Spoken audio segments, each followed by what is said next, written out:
of the data here shortly once we enter into the Earth's atmosphere and begin the first of the two blackout periods.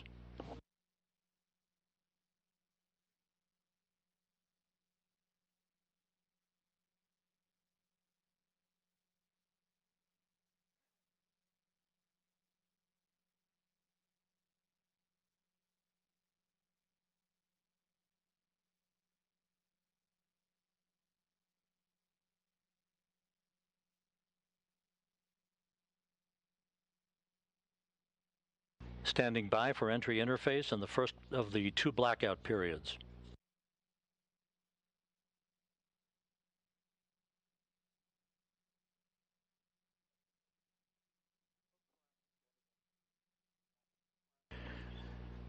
We are now in the entry phase. Entry interface has begun. Entry interface at 400,000 feet. Orion traveling just under 25,000 miles an hour.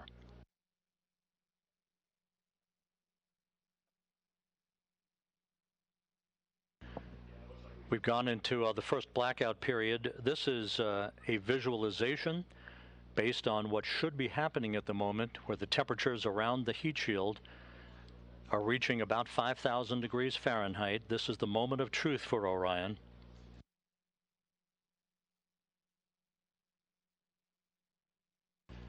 We should be coming out of this first blackout period just under 4 minutes from now.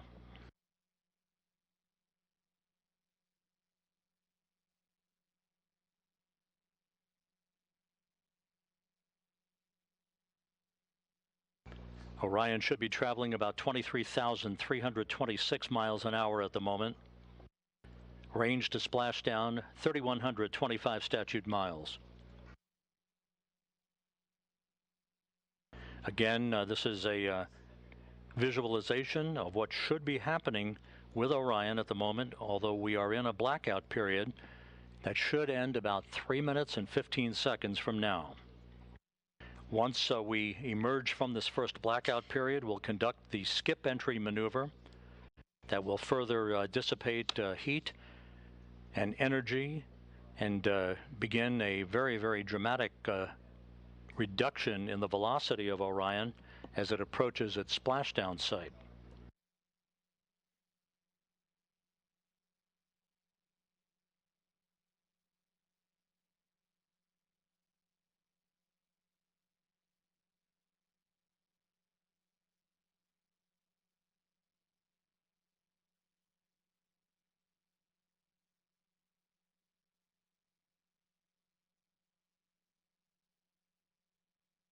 Clocks here in mission control showing the sequence of events yet to come. The first blackout period to end about 2 minutes and 18 seconds from now. The second of the two blackout periods would begin about 6 minutes from now for about 7 minutes, followed by the jettisoning of the forward bay cover. That will begin the sequence of the deployment of the parachutes. First, a pair of drogue chutes, 3 pilot parachutes that will then pull 3 main parachutes to begin the final moments of Orion's descent back to its splashdown in the Pacific Ocean.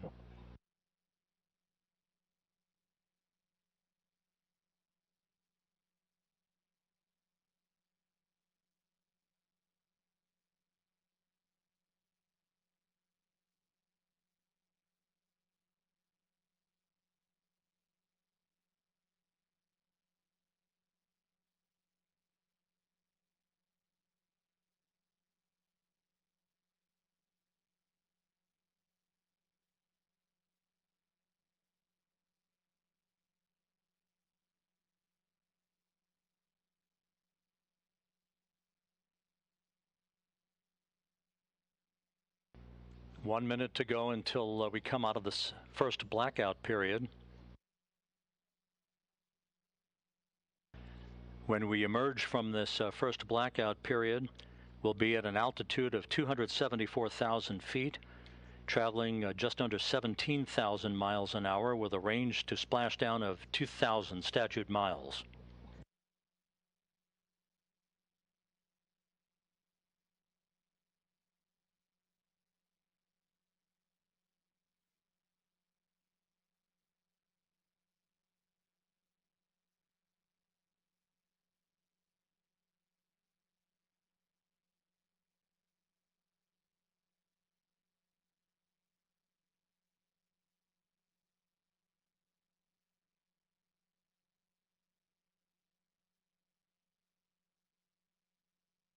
Standing by for a reacquisition of signal.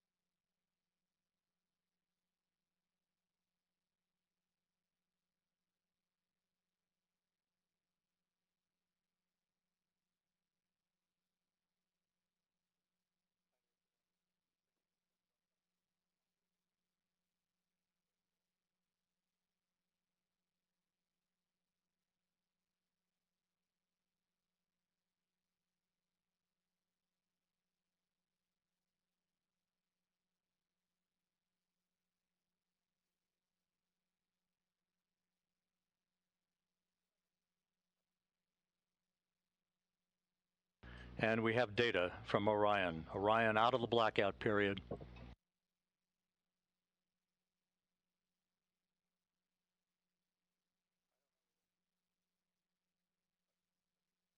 Flight Dynamics reports that Orion is right on the money, coming right down the pike. A good view out of the cabin camera looking out of the upper hatch of Orion.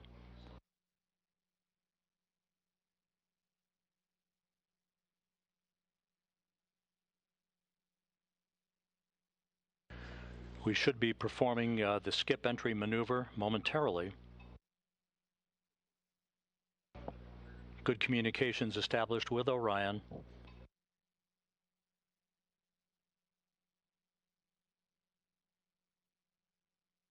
The second blackout period to begin about 2 minutes from now.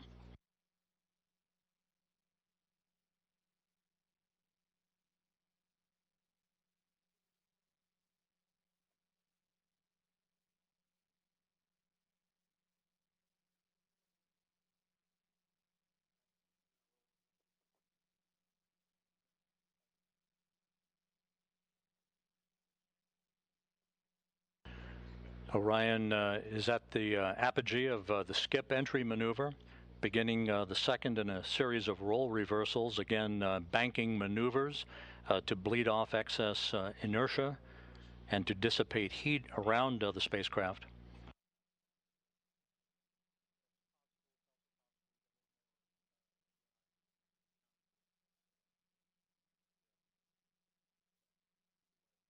The start of the second blackout period, about 1 minute and 13 seconds from now, will come at an altitude of 270,000 feet, with Orion traveling about 16,400 miles an hour, range to splashdown less than 1,000 miles.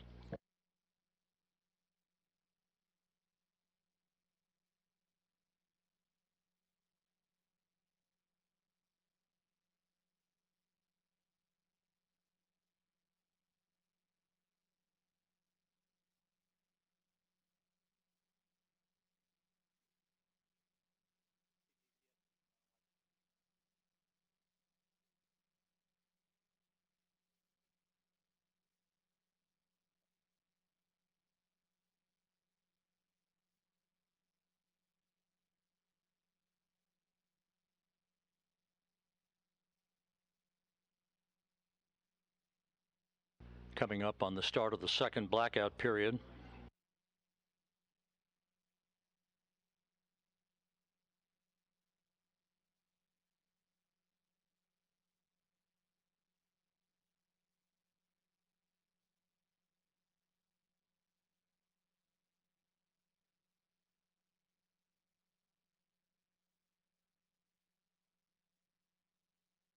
We should be in that second blackout period right now.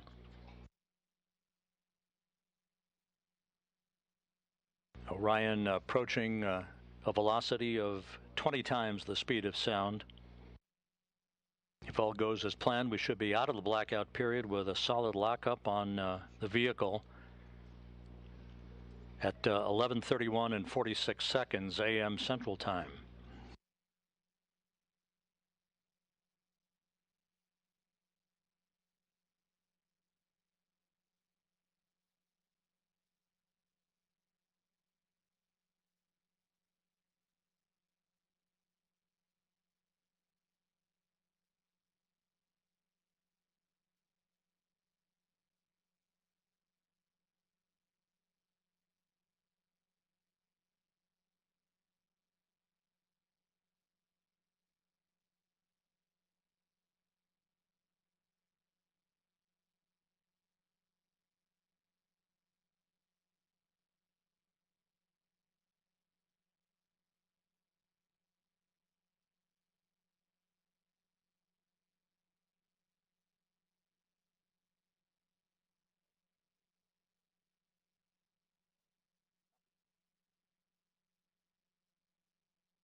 This is Mission Control Houston, the airborne WB-57, one of the airborne assets to track Orion's return to Earth, has visual acquisition of the vehicle.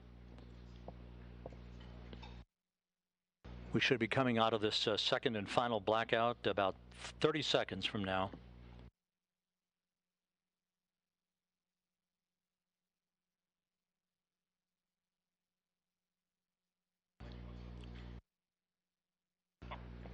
And helos flying off the deck of the USS Portland now have a visual acquisition of Orion as well, at an altitude of 174,000 feet, traveling 12,600 miles an hour, range to splashdown 288 statute miles.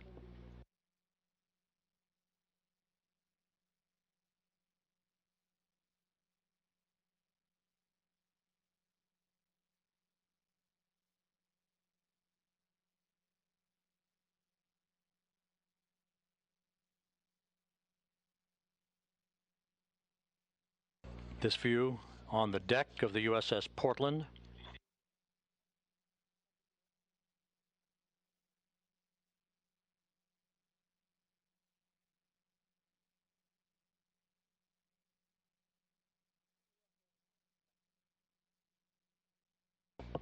And there is a view out of the cabin camera of Orion as it continues a series of role reversals. We have data back from the spacecraft.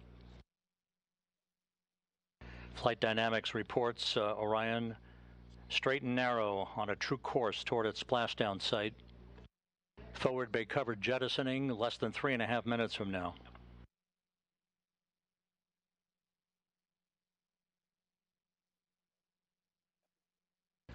(150,000 feet off the ocean).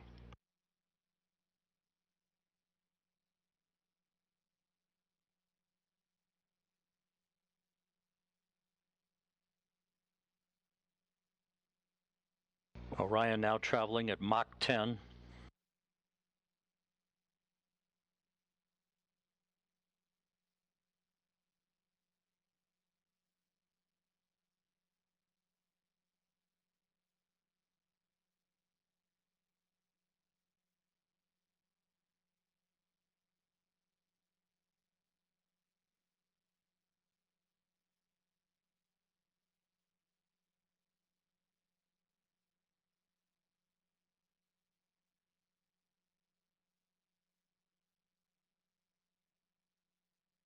Orion's speed now down to Mach 6.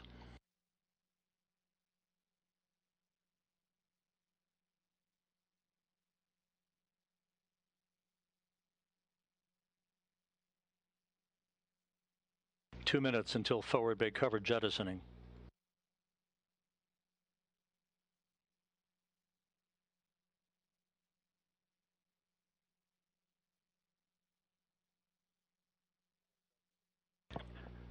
Orion 100,000 feet now.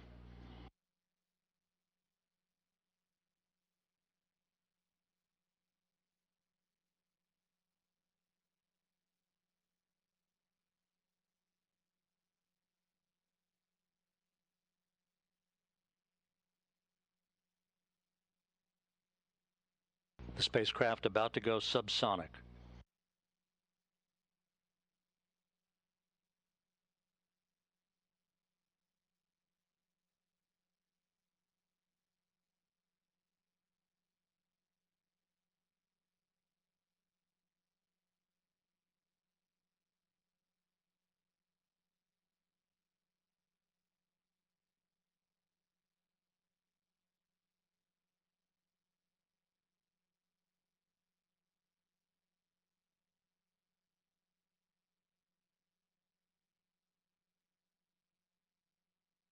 (45 seconds until forward bay covered jettisoning.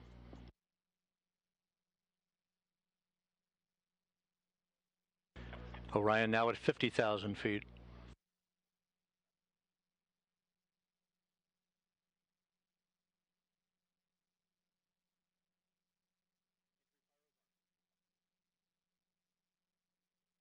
Forward bay covered jettisoning pyros are armed.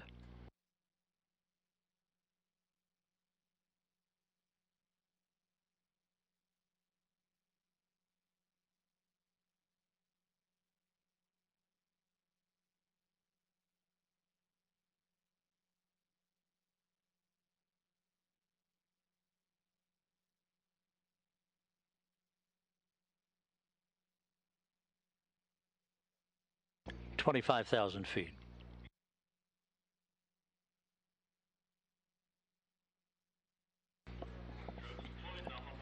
Drogues have been deployed.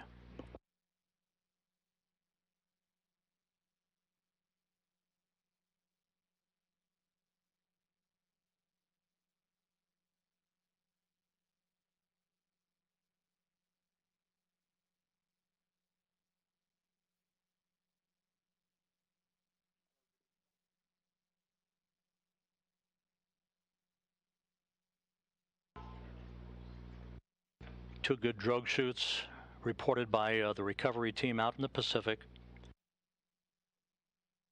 The descent rate is right on the money.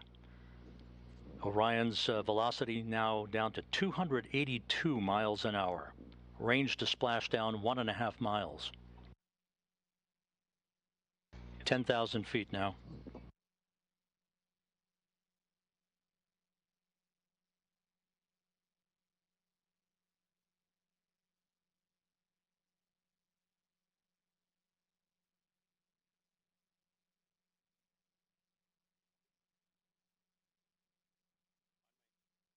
And we're on mains. 5,000 feet.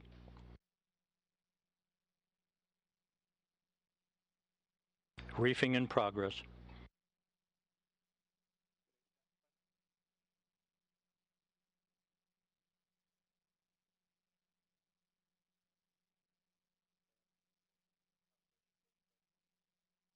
Three good main shoots for Orion.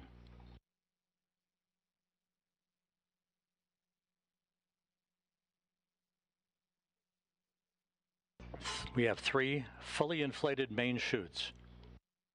Time to splashdown 90 seconds. Perfect descent rate reported.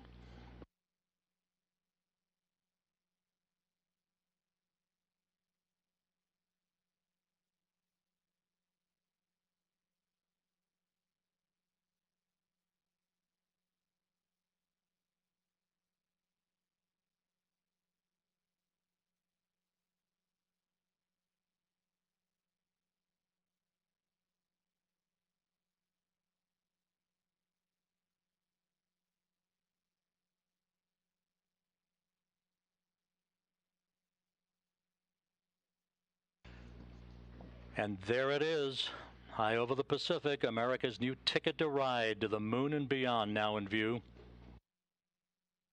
Orion under its chutes descending towards splashdown.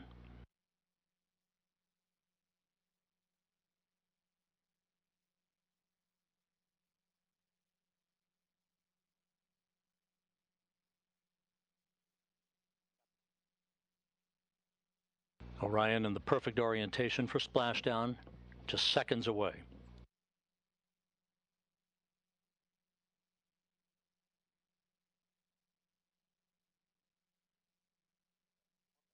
(1,000 feet).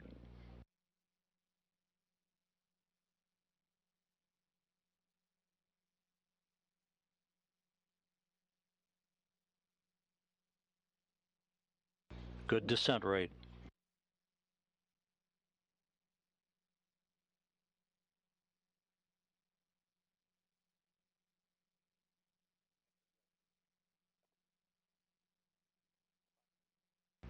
(500 feet).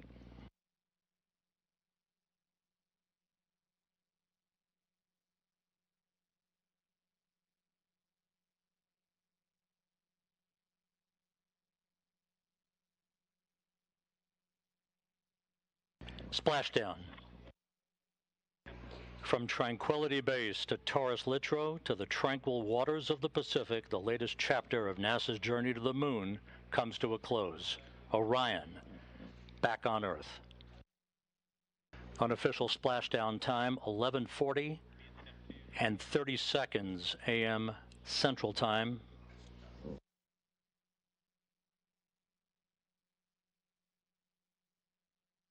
At a mission elapsed time of 25 days, 10 hours, 54 minutes, 50 seconds. That's unofficial. Splashing down off the coast of Baja, California.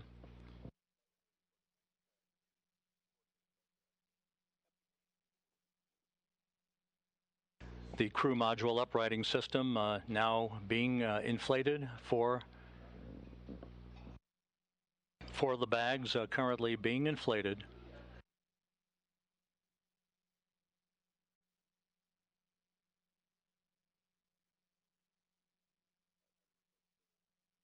And we have a report that Orion is stable 1, upright, the way it should be.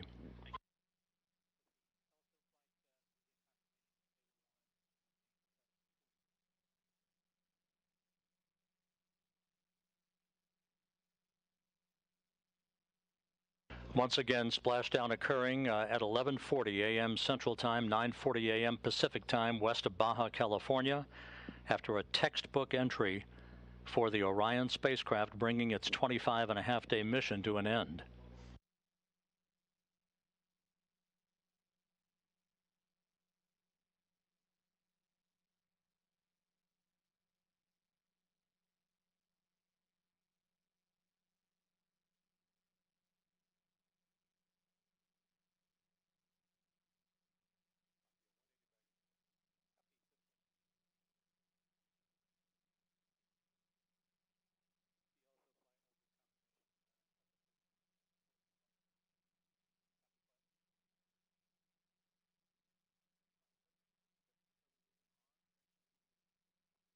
Orion's recovery beacon is on. We have confirmation that 4 out of the 5 crew module uprighting system bags have fully inflated, standing by for word on the 5th one. But Orion is in great shape, stable 1, just in the orientation that had been expected.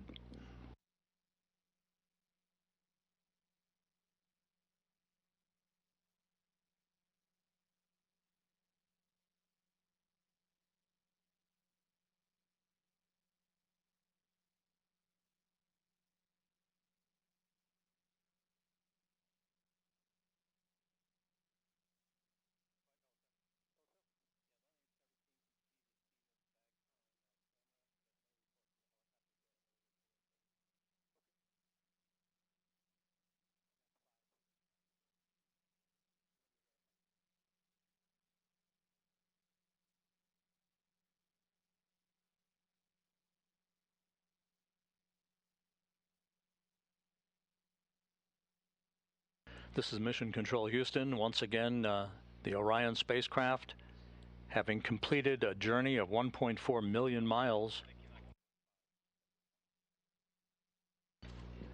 bobbing gently in the Pacific Ocean.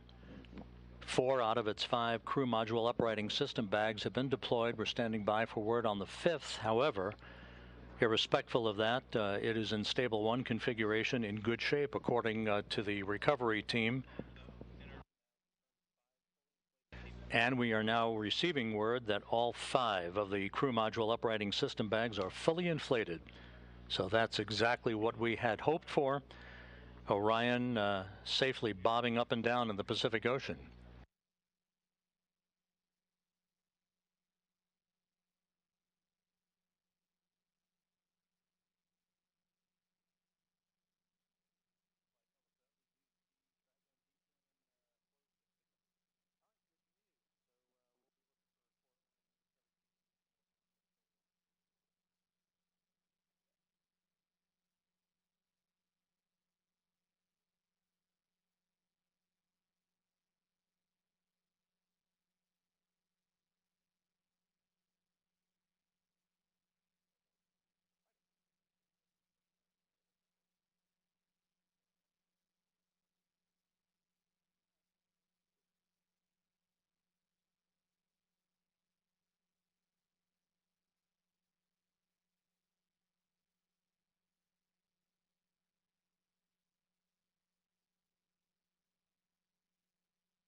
This is Mission Control Houston.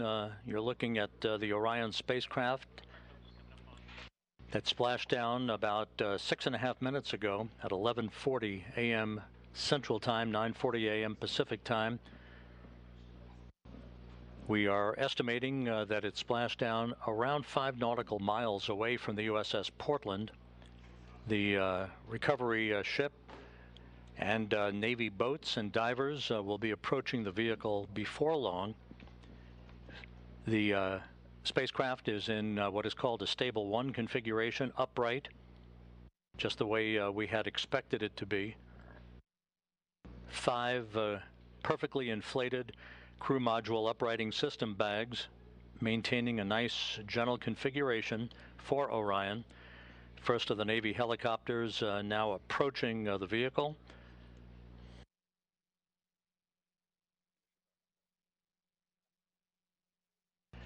And here in Mission Control, some of Orion's systems no longer needed are being powered down. Many of them will stay powered up for the next 2 hours while we conduct a series of test objectives to characterize the thermal conditioning of the spacecraft. That will be important for future data for crewed missions to determine how long the crews can remain comfortable inside a vehicle returning from the moon. We also will be conducting tests of the beacon and SARSAT system for maintaining tracking of the spacecraft, for recovery forces that will be approaching the spacecraft in the future. And coming up in the next hour and a half will be the reactivation of an ammonia boiler system that will provide cooling in the spacecraft, as it will when crews return from their missions on board Orion.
This is Mission Control Houston. Reports from the USS Portland indicate that the first of 2 Navy helicopters flying in the vicinity of Orion, which is about 5 nautical miles away from the ship, indicate no damage to the spacecraft and no hazardous fuel leaking from the spacecraft. A good view of the helicopters and the initial Navy boats that will be approaching Orion a short time from now.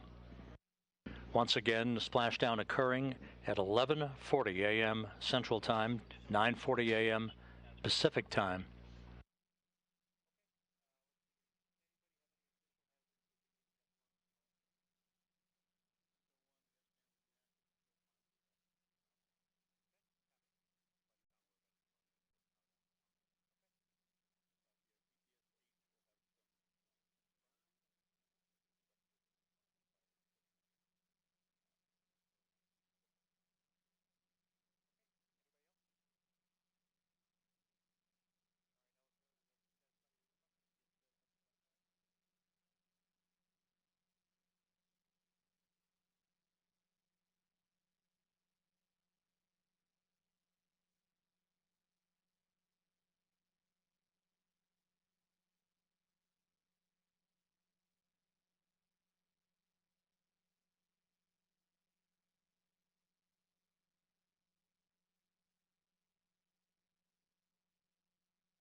This is Mission Control Houston. Orion in the Pacific Ocean, having splashed down at 11:40 a.m. Central Time, 9:40 a.m. Pacific Time, around 5 nautical miles or so from the USS Portland, a textbook entry for the vehicle.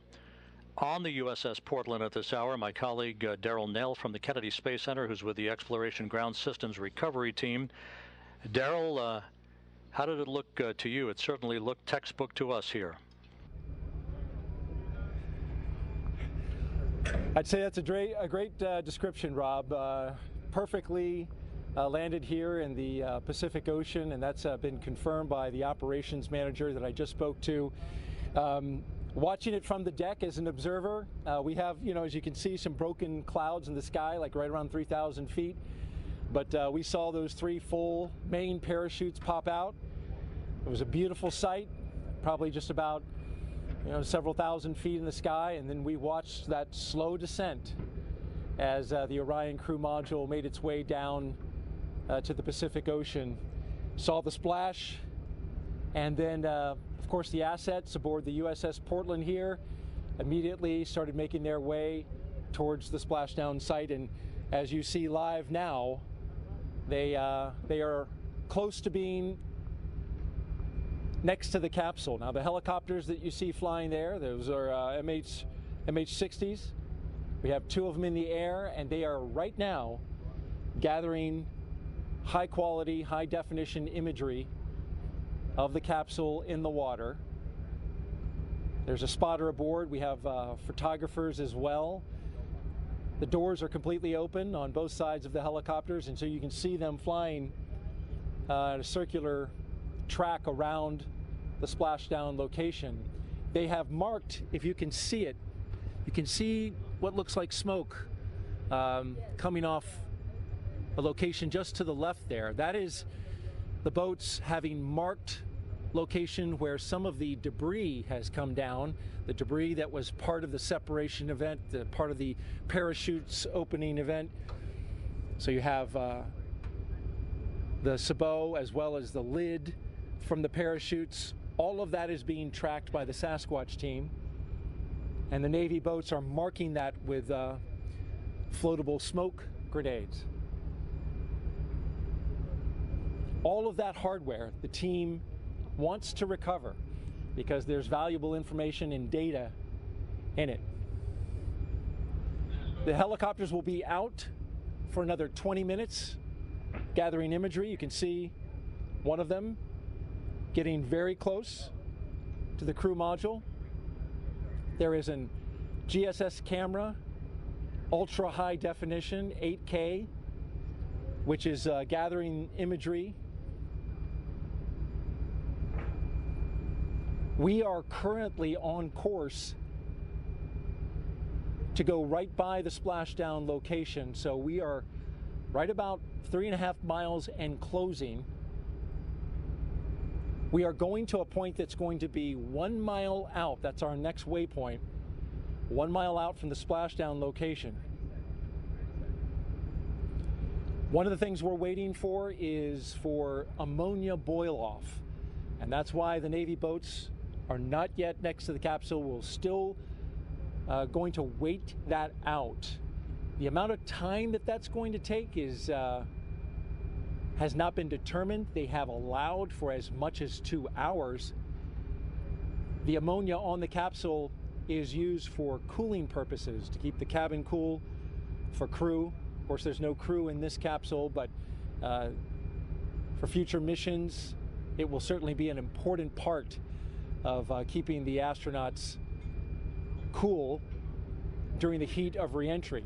But for now, they're going to vent off that ammonia, and as they do that, it's not quite safe to get close to the capsule with the Navy divers.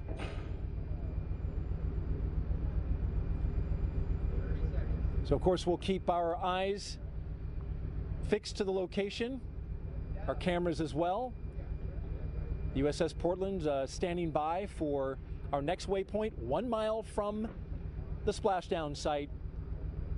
And then once the completion of the ammonia boil off, the Navy boats will be going in.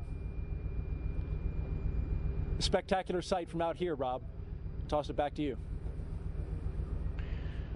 Thanks, Daryl. Back here in Mission Control, the entry flight director, Judd Freeling, on the left. To his left, flight director Rick Henfling. And with me on console here, probably none more important than the NASA administrator, Bill Nelson. Senator, thank you for joining us today. Rob, I'm overwhelmed. You know, I'd say it's good to see you, but this is an extraordinary day.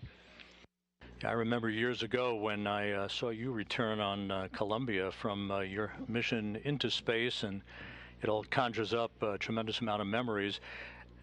Orion back on Earth, having circumnavigated the moon, having survived a critical test of its heat shield.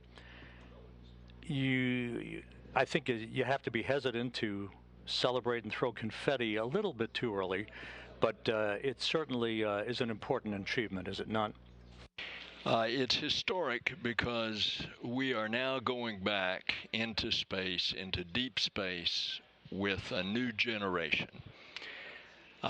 Kennedy just stunned everybody with the Apollo generation and said that we were going to achieve what we thought was impossible, and did that in a short period of time. And many things have happened since, but we knew we were going back, but we knew we were going back to the moon just to continue to explore outward into the cosmos. And so that's why this is a defining day. It is one that marks new technology, a whole new breed of astronaut, a vision for the future that captures the DNA of particularly Americans, although we do this as an international venture. And that DNA is we are adventurers, we are explorers. We always have a frontier, and that frontier is now to continue exploring the heavens.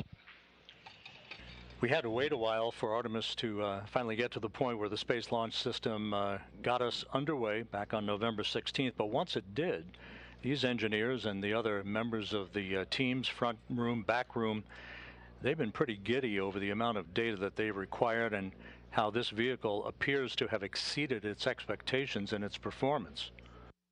The whole vehicle, the rocket, the European participation in the support module, the spacecraft itself, Orion, performing so well that they added a lot of tests.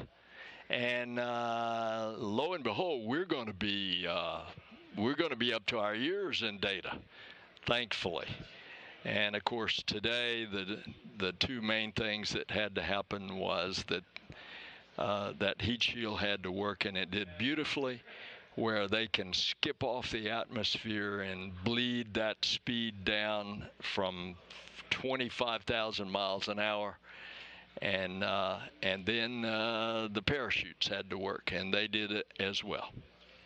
You know, the engineering, the design of this mission, all the work that will go into the next flight when a crew is on board, right, to orbit the moon. What does this say about NASA and the international partner cooperation and the partnership that ultimately takes us not only to the moon but beyond? Well, it says a lot about our country because we don't do it secretively. We do it openly, and we do it with our friends, and we invite all peoples of the earth. And we are doing it also with commercial partners, because when we go into orbit on Apollo 3, we are going to rendezvous and dock with in this case, SpaceX lander, and the crew will go down to the surface. And then we have another competition going on now for another lander, so that we will have two landers. And again, this is the program of going back to the moon to learn, to live, to invent, to create in order to explore beyond. 50 years ago today, Gene Cernan, Jack Schmitt landed their lunar module Challenger on Taurus Littrow, the final lunar landing. It only seems fitting half a century later to the day, Orion back home.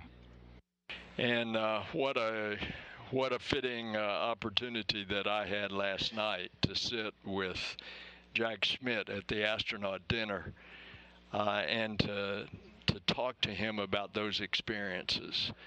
50 years, it's a long time, but look what we have done in the meantime. The space shuttle, we built the International Space Station, we brought in commercial partners. We now go to and from regularly the International Space Station with cargo and crew. Here we go.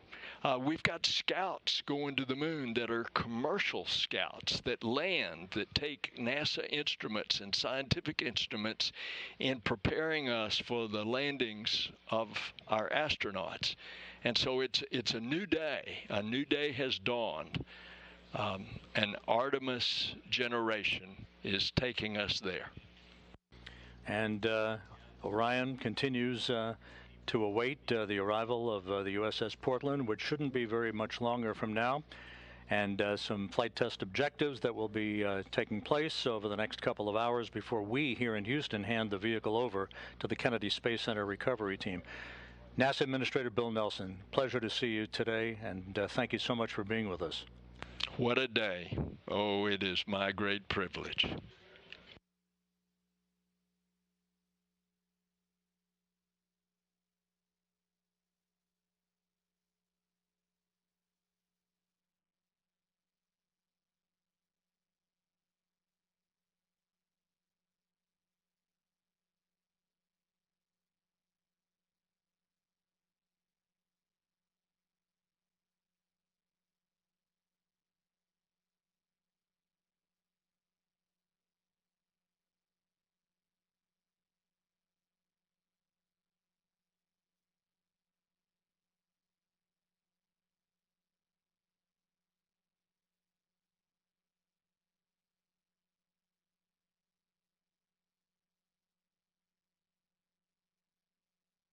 This is Mission Control Houston, 26 minutes after the return of Orion from its circumnavigation of the moon and a splashdown in the Pacific, a bullseye splashdown, just about 5 nautical miles away from the USS Portland, as had been planned.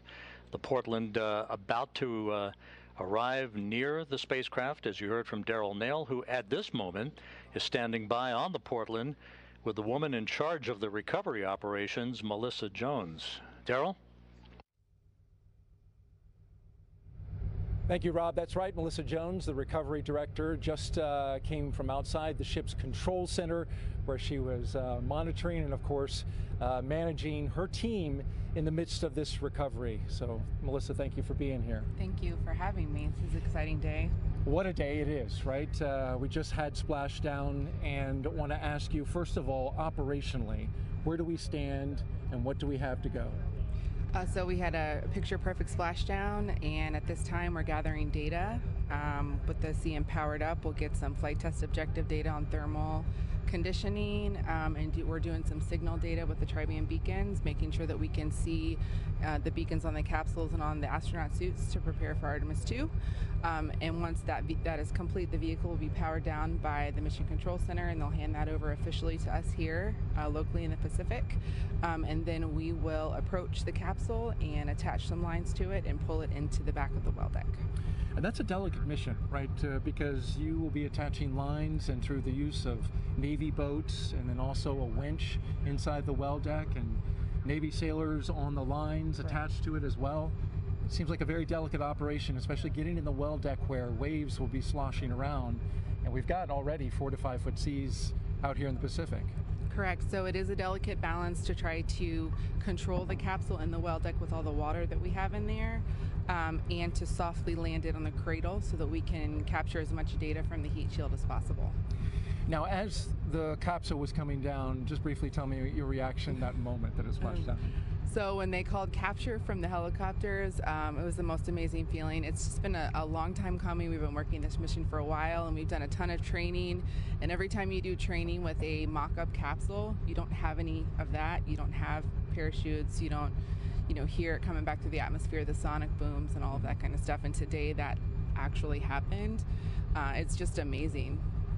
And your team, it's worth noting, has been out here a long time. From the moment of launch, you were on console, ready to support if something off-nominal happened, unusual, you were going to be able to recover that capsule wherever it was needed to recover. So you were working that and then stayed through Thanksgiving all the way to now. So it's been a long road. It has been, yeah. Several of us supported launch, and then we deployed out here about 23 days before, and we're out here for Thanksgiving as a team. So we have been waiting for this and preparing for it for a while. And it looks like you're doing a great job so far. Thank you. Good luck the rest of the way, Melissa Jones, and thank you for joining us. Thank you very much. Thanks for having me. All right, Rob?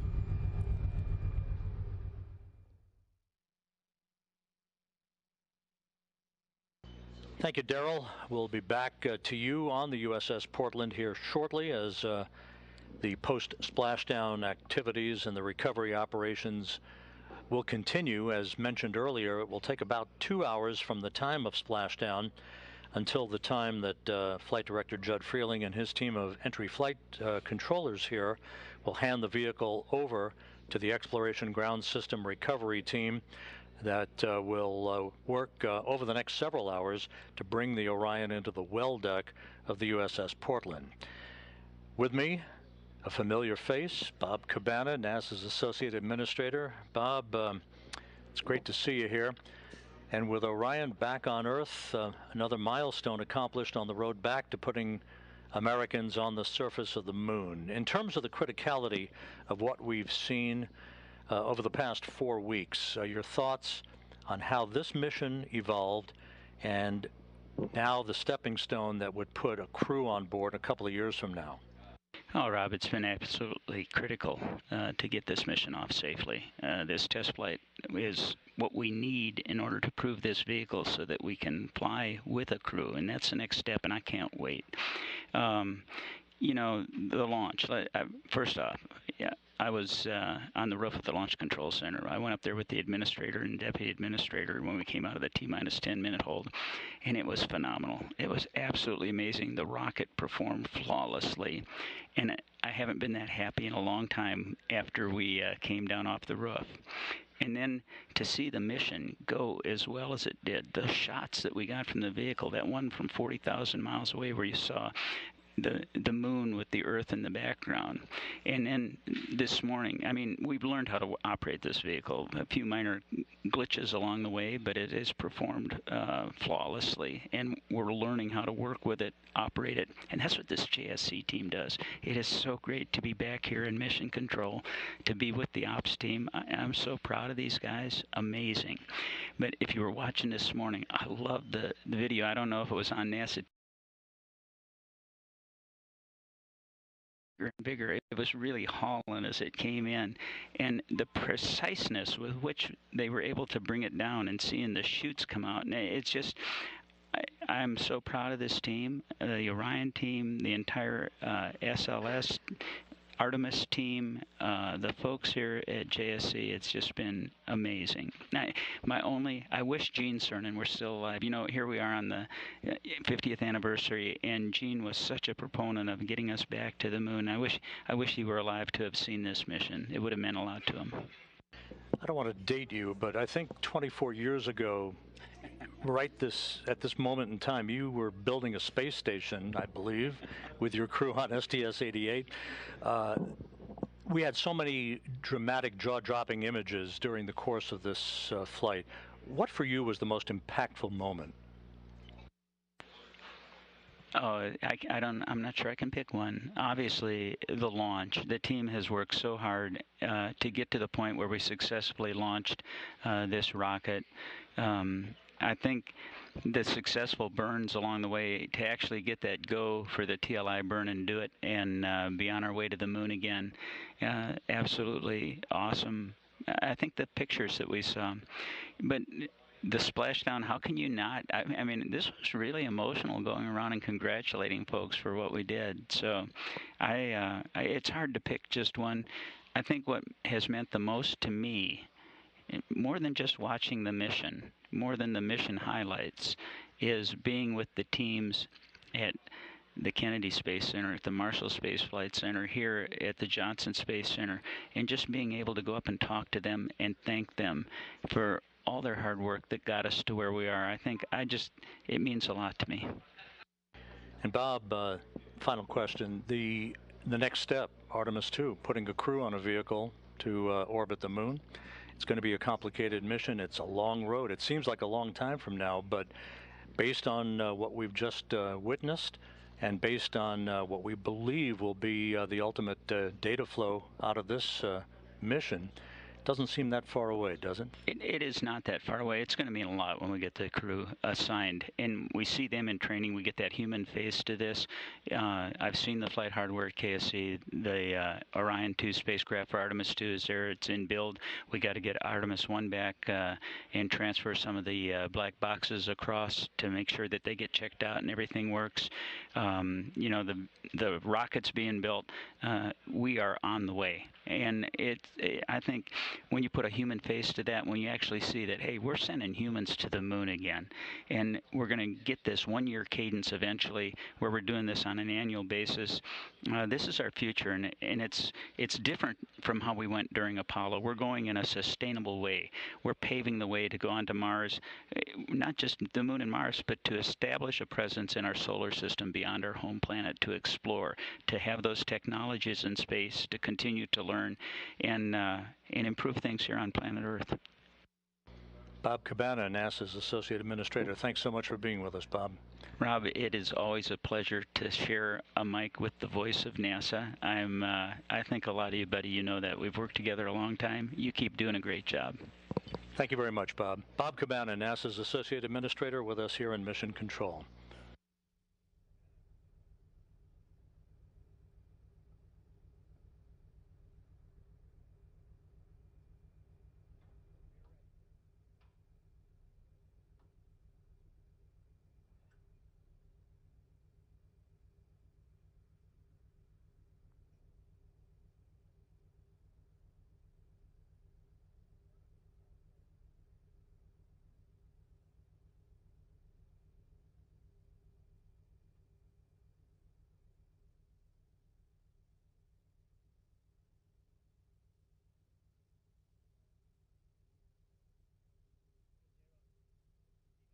This is Mission Control Houston.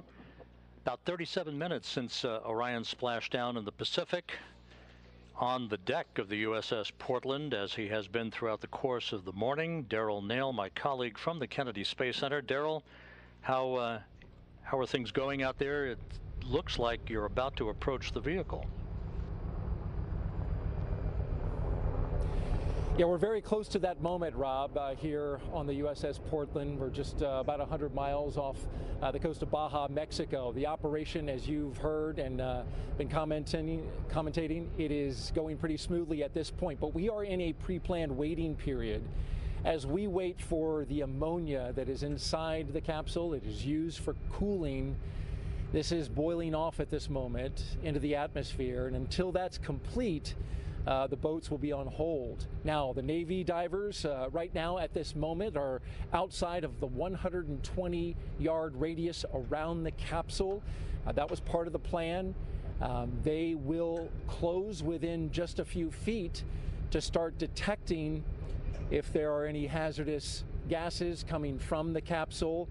But that will only happen once our recovery director, Melissa Jones, has given them the go to close in. The ship, meanwhile, the USS Portland, is on its way to close within 2,000 yards of the capsule. As you can see it floating there, the bags fully inflated that are used to upright it, bright orange in color at the top of the capsule. The ship will then come alongside the capsule, and once the Navy divers have gone in and made sure that the capsule is safe to approach. They will begin taking imagery, photographs, both on the top side of the water, and then also they have Navy divers prepared to go underneath the capsule and take pictures of the heat shield, the all-important component of this capsule, which is the primary objective in terms of the test and this flight test, is to make sure that that heat shield works and works well. So fresh from space, they want to make sure that they have images of it preserved as it is now before the operation begins, where they pull it into the well deck of the USS Portland. That will involve the attachment of ropes, as well as a winch line that then connects to the USS Portland. The well deck of the USS Portland will be flooded to about 6 feet, and those Navy boats will attach their lines and then pull alongside the Navy vessel, connect to a winch line, and then carefully tow it into the well deck. Again, we are currently awaiting the completion of ammonia boil-off from the capsule. They've allowed for up to 2 hours, but it could take a shorter period of time. And once you see those Navy boats closing in, then you'll know that that ammonia boil-off is complete. And of course, we'll let you know when that happens. Live on the deck of the USS Portland, Rob, we'll send it back to you. Thank you, Daryl. Daryl Nail on the USS Portland out in the Pacific, west of Baja, California. Back here in Mission Control as the flight controllers watch over the initial phase of the recovery operations. We're joined by the director of the Johnson Space Center, Vanessa Weich. Vanessa, great Sunday to have you here with us on Console. Fabulous Sunday. What a great day. You know, it's amazing to me everything that has been accomplished throughout this entire mission. But being here with the team and seeing and witnessing this splashdown together, amazing, wonderful. I really can't describe how I feel. You know, we were talking just a moment ago, it never ceases to amaze me how these missions are designed. The execution is one thing, but the design of the mission here by the flight control team, and just down the hall, by the way, there are humans orbiting the Earth and the International Space Station, so it's almost like a 2-for-1 here. It is. I mean, you know, to me this week, and well, for the past 26 days, being able to come into the control center and know that we had teams controlling the International Space Station with our crew members on board, and we've had, as you know, successfully crews living off of this planet for over 22 years, but then in another control center where we're monitoring and making sure that the maneuvers, everything that had to happen on the Orion spacecraft, that was being tracked, followed, and, you know, data, anything that needed to be sent up was just done so perfectly and professionally. This team has trained for years. First, you got to plan the mission, as you know. Then you have to execute the mission. And so the years of planning, the years of getting ready, the preparations really paid off. You know, after a team wins the World Series like the Astros did, you can celebrate for about 24 hours before you have to worry about spring training that's coming up. There's almost never a moment to breathe.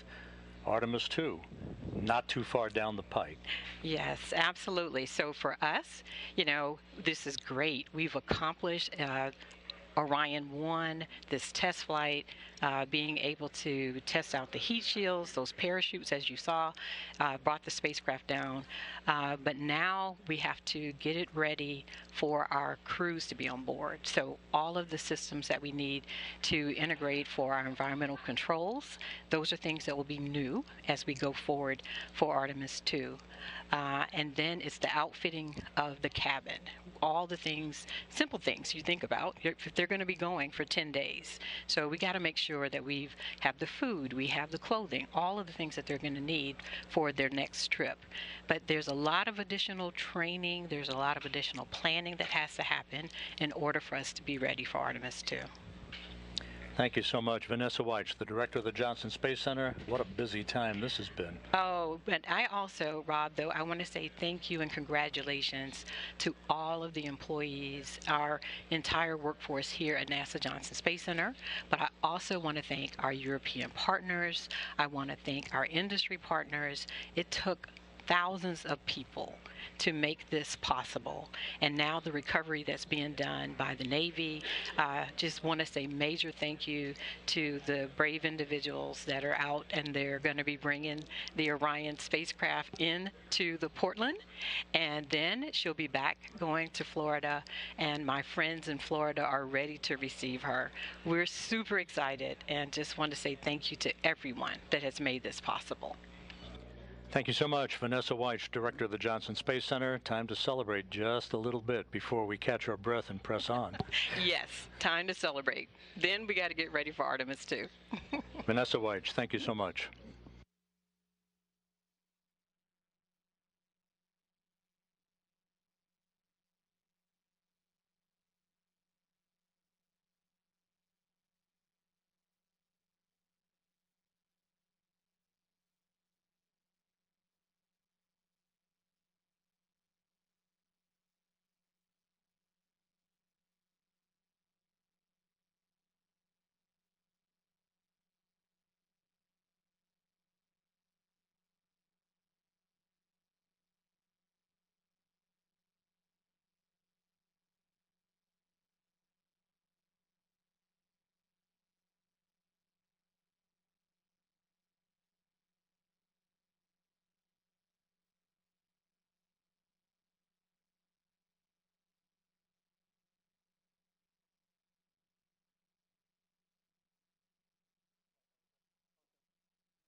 Back here in Mission Control, it has now been 46 minutes since the splashdown of the Orion spacecraft to complete its 25-and-a-half-day mission.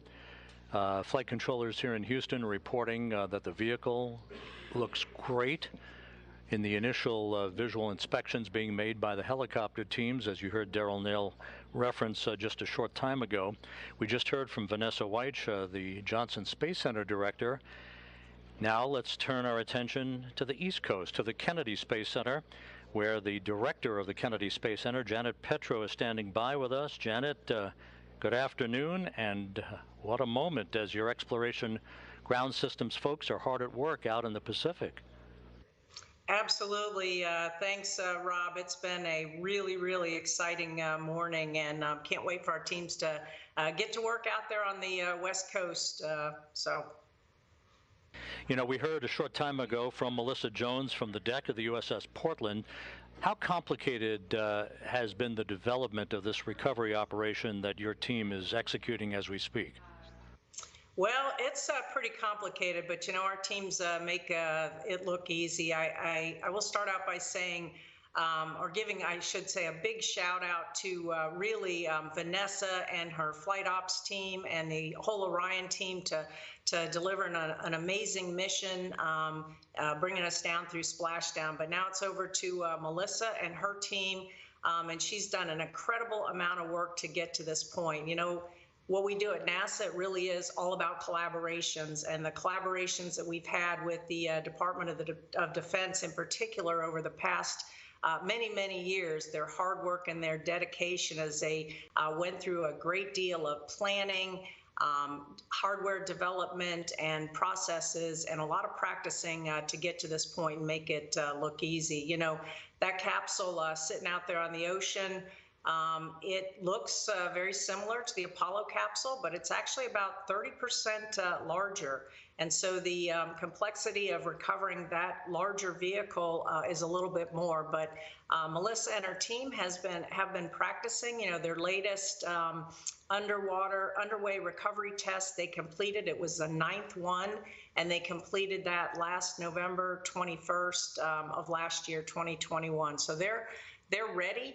Watching these teams precisely perform these recovery operations is amazing. And so I think we're going to have a really, really great day. I'm going to be traveling to San Diego to watch the ship come in port in a couple days. So I look forward to seeing that capsule on board the well-deck ship.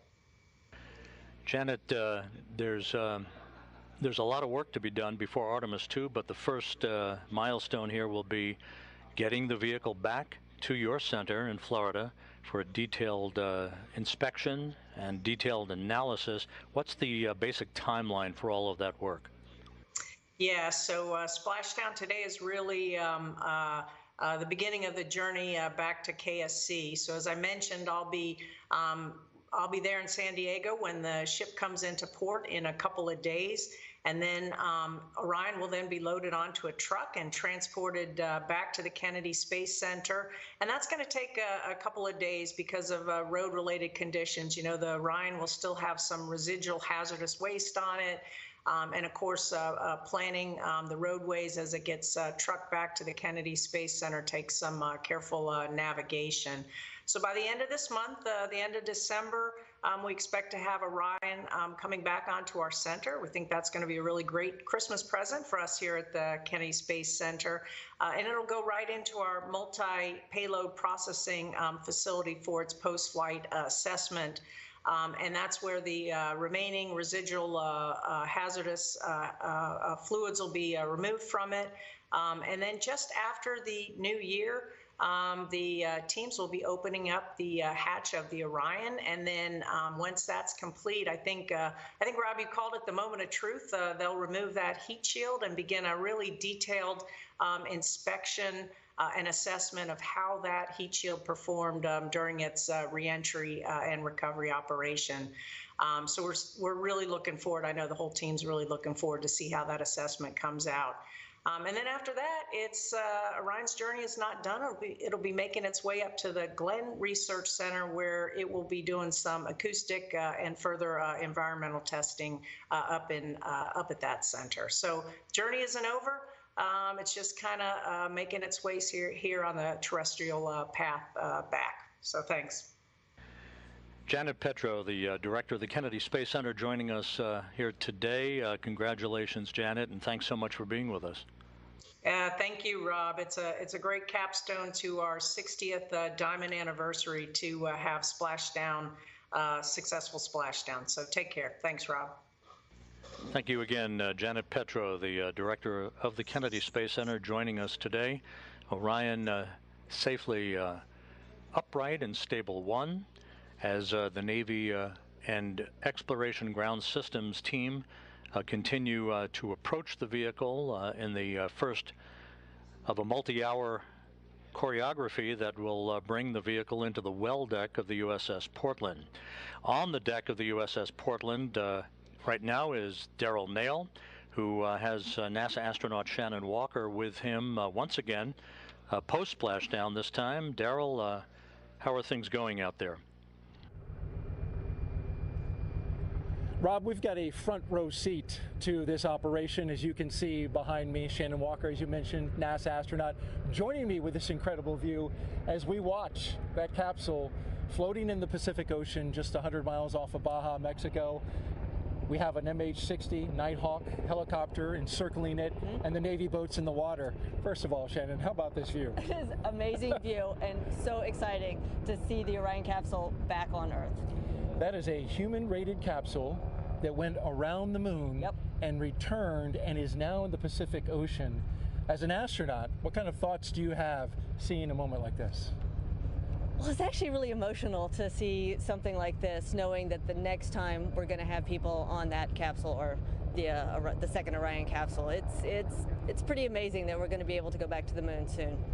Incredible indeed. And as we look at, let's paint the picture for the audience as we look out at this operation. Currently in a moment where we are pausing for ammonia boil-off. That's the cooling that the Orion crew module uses to keep the astronauts cool inside the cabin as they wait to be taken out of the capsule. There's none in this one, but this would be a period in which that would happen. You can see the Navy boats. They are roughly outside of 120 yards from the capsule. They have equipment that will sniff out any hazardous gases near the Orion. And so they are holding in position until that ammonia boil-off happens. And then also in your view, you can see the MH60 circling back around. It is leaning so the photographers inside and a high-resolution camera mounted on the side can get imagery of the capsule fresh from space. And my question to you, Shannon, is as we watch this continue to wait and for the Navy divers to get closer, thoughts of Artemis 2 now come to mind. You've heard folks have been talking about it. Rob has been discussing it with many of the leadership around NASA. People want to know, well, who are the astronauts going to be for Astronaut 2? Yeah. So, any idea? That is the question. No, I have no idea. Once we get this capsule back, we'll look it over and we'll be able to determine when Artemis 2 will actually be able to launch. And once we know that launch date, we'll figure out the right time to name the crew based on the training flow. So there's actually a period of training in which you have to do a set amount of time to get ready for that, but really predicated on Artemis 2 and that launch date? Absolutely. We don't want to have the crew just spinning their wheels if Artemis 2 is going to be a long way out, but I don't think it will be, so I would say sometime in the next 6 months maybe. Is it just a guess? Don't hold me to it. We might be naming the crew. All right, very good. Shannon Walker, NASA astronaut, thanks for joining us today. One quick update and note, the recovery team was looking at the possibility of recovering the parachutes as well as the forward bay cover, but that is not going to happen this time. They did mark their locations, but they did slip below the surface of the ocean, and so no recovery of the parachutes or the forward bay cover. That's it from right here on the USS Portland. Rob, we'll send it back to you. Daryl Nail on the deck of the USS Portland with NASA astronaut Shannon Walker. It's been almost an hour since and Splashdown went by the book. If you weren't with us for the final minutes of Orion's descent toward the Pacific Ocean, we have a replay after the deployment of the three main chutes, which were pulled out in sequential fashion after pilot parachutes and drogue chutes were deployed. The main chutes came out. They reefed in perfect fashion, slowly descending towards the splashdown that was marked at 11:40 a.m. Central Time, 9:40 a.m. Pacific Time, at a point about 5 nautical miles or so from the USS Portland, west of Baja California. Orion entered the Earth's atmosphere traveling 25 times the speed of sound.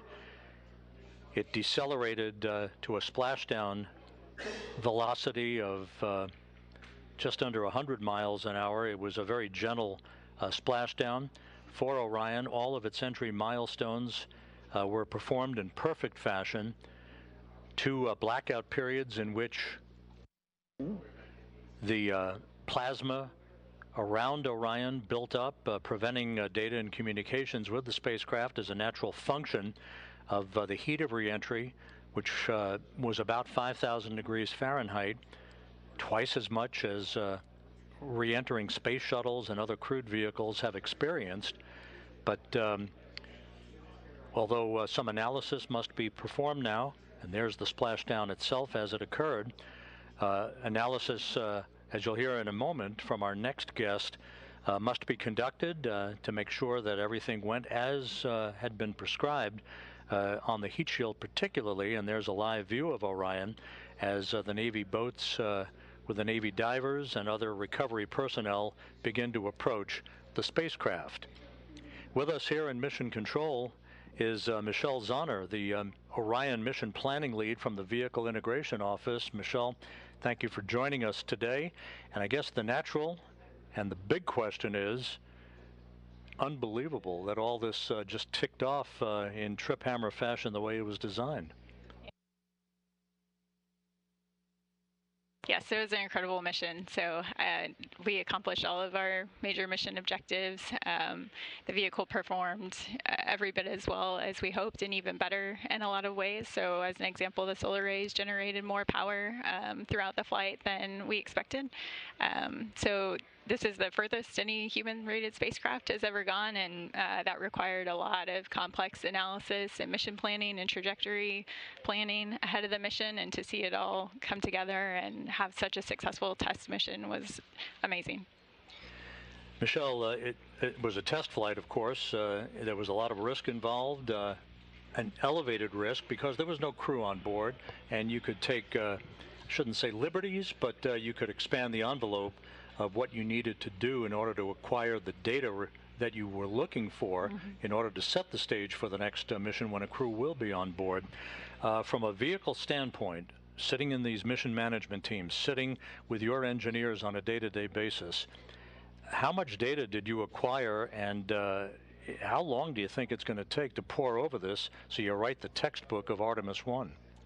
Yeah, we acquired a ton of data during the mission. So one of the first things that we'll do post-mission is take several months to go back through that data, really dissect it and understand the vehicle performance.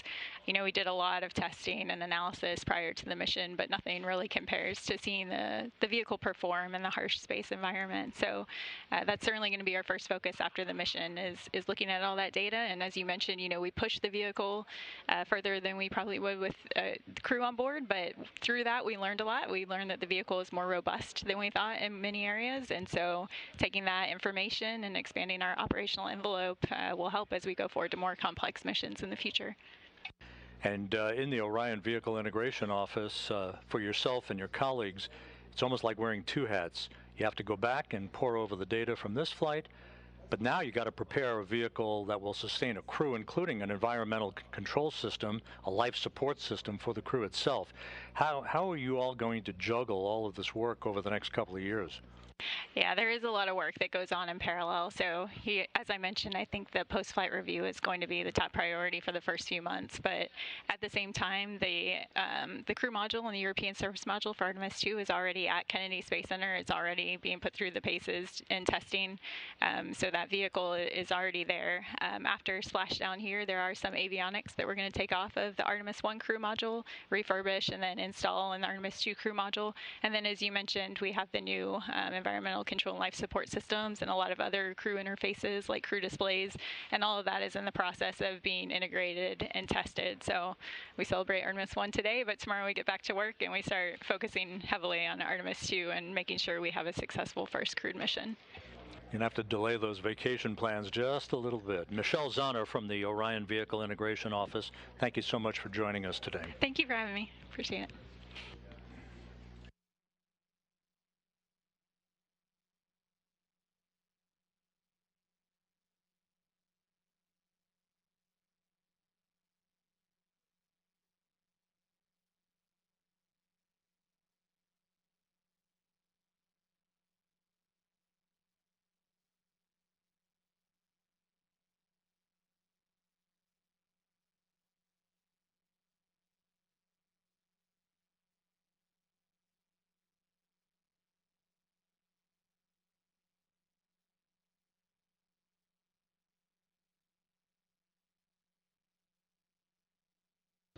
Back here in Mission Control, about an hour and 2 minutes now since the splashdown of Orion.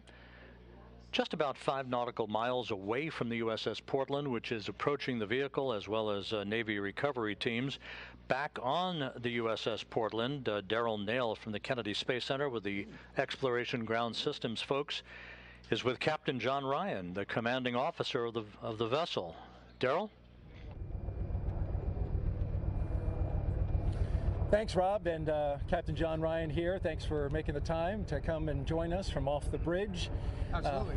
Appreciate you being here.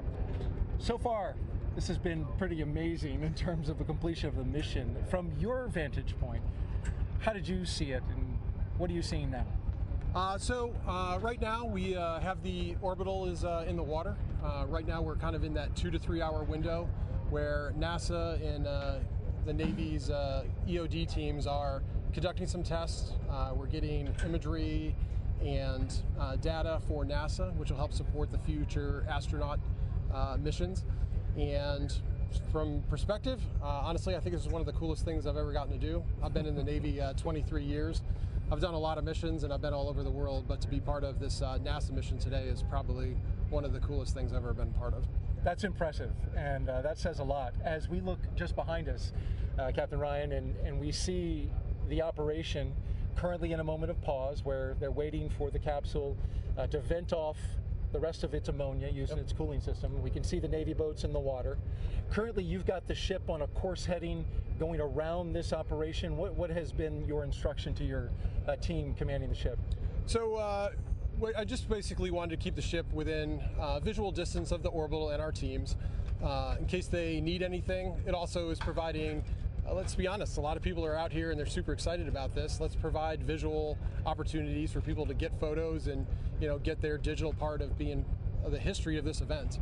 So a lot of time and effort and training and years of work went into this. So I want everybody to kind of get their moment, and we're out here getting ready to we'll be landing the helicopter soon, and just being a part of it.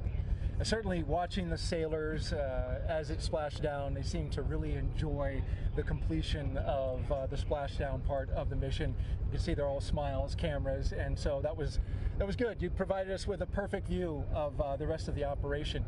I want to talk a little bit about your ship, the USS Portland, and why it was chosen for this particular mission, and what strengths does it bring to this operation? So the USS Portland is one of the newest of the San Antonio class LPDs. So an LPD? Landing platform docking ship. So this type of ship, normally known as an amphibious ship, in most of our missions we'd be working with the Marine Corps to embark their equipment and deliver them to foreign shores. But the capabilities of our ship can also be used obviously for missions like this. We have an enormous flight deck with an aviation department that we can land multiple various types of aircraft. We can put obviously a number of small boats in the water, and then probably the special feature which NASA really likes is we have a well deck which we can later flood, and we will bring the orbital into the well deck to transport it back to San Diego.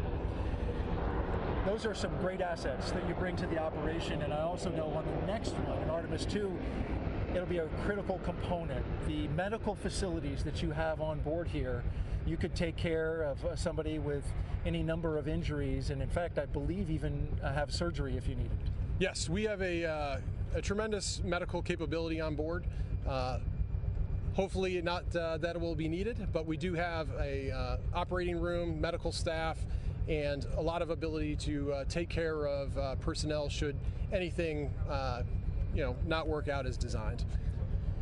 This ship was just recently in Los Angeles at Fleet Week earlier this year. Yes. Got to show it off to the public, and that's a matter of pride, I imagine, for the team. Absolutely. The ship has had a very busy year. The ship returned from an overseas deployment much earlier in the year, supported Los Angeles Fleet Week and also the Rim of the Pacific exercise this summer, which had about 20 nations participating. So it's been a very busy year for the ship, and I think this is really just kind of the cherry on top where you get to do an unusual mission and support history. Tell me about the footprint that NASA takes up on this boat. I'm sure I haven't seen all of it. I've seen a lot of it, the well deck, certainly the equipment that we have running on the various decks outside and inside. It's pretty sizable. Yes, this is a very good sized ship. We have plenty of room. NASA has about 150 engineers and various entities on board, which we have plenty of room for. This ship would normally deploy with upwards of 600 Marines on board, so NASA's footprint really isn't too bad. It's well within our capabilities. Well, there's been plenty of room, and you've been a tremendous host to us, and so thank you, Captain John Ryan, for having us and for successfully bringing us to this part and this moment of the operation. It's been an honor to support the NASA engineers and to be out there and be part of this. Thank you very much. Thank you. Captain John Ryan, the commanding officer of the USS Portland. And as we push out our view here in the Pacific Ocean, just 100 miles off the Baja Peninsula, you can see Orion now as a silhouette, still floating, the Orion Command Module with its CMIS bags. Those are the uprighting bags, fully deployed. It's in a stable condition. And to the right of that, you see the first Navy boat. That's a rigid hull boat That one is the one that's going to get a little closer and provide a stabilizing tow line once it's been determined that the Navy boats can get a little closer. As we pan just to the right of that, you will see the remaining 4 boats. 2 of those boats are inflatable boats with Navy sailors aboard. Those Navy sailors will put hands on the capsule and secure it with ropes. They will then maneuver to bring that capsule to the rear of the USS Portland. The Portland will then throw out a more than 1,000-foot rope and then several 400-foot ropes. And that long rope will then attach to the capsule. It'll connect up and then begin pulling the Orion in. Now, this is a very complex operation. And think about this. That capsule does not have a keel, so it's a smooth bottom, 16.5 feet in diameter. So when it is pulled, it doesn't track in the water very well. So what has to happen is there are ropes attached to 4 points around the capsule that help stabilize it. Navy sailors, a team on each of the 4 ropes, and then on a 5th rope will be the winch. And that winch will apply enough pressure required, enough pulling force to bring that capsule into the well deck of the ship. At the moment, as we've been telling you, we are currently standing by awaiting ammonia boil-off. This is the coolant that's provided on the Orion capsule. It keeps the astronauts, should there, once they eventually go into the capsule and go on missions to the moon. Currently, no astronauts in this capsule, but we've got to vent off the ammonia nonetheless. The allotted time for that is 2 hours. And so we are just 1 hour and 10 minutes into that waiting period. And then once it's clear, you'll see those Navy boats get closer. But currently, we are still standing by, waiting for the completion of ammonia boil-off. That's it, live from the deck of the USS Portland. Of course, we'll have more interviews for you as we go along. But for now, I'll send it back to Rob Navius in Houston. Thank you, Daryl. Looks like a beautiful day out there west of Baja, California. A lot of smiles here in Mission Control in Houston. We're about an hour and 11 minutes since the splashdown of Orion to wrap up its 25.5-day mission. Integral into the flight of Orion was the performance of the European service module that functioned perfectly to take Orion out of Earth orbit on its way to the moon, and did everything it was asked to do throughout the course of the flight. And joining us is Philippe Delou, who's the Orion European Service Module Program Manager from the European Space Agency. Philippe, congratulations. Thank you for joining us today. Thank you, and good afternoon. Philippe, that service module went through its paces and was spot on every time it was asked to conduct a burn. Everything that it was planned to do was executed perfectly. Your thoughts on this mission? Well, I have to say that I'm the happiest man in the world at the moment with the successful performance of the service module. She did what she was supposed to do, and even better. So it's a wonderful mission. I couldn't have dreamt more.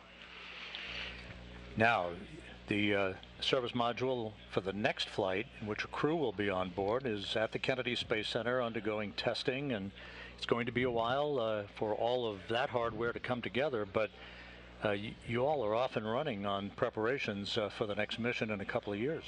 That's correct, yes. Well, we have already assembled the service module back in Europe and delivered it.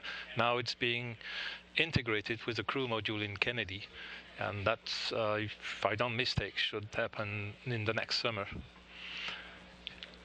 Philippe, the work that the service module did, obviously invaluable. You can't conduct this mission without the work of the European service module.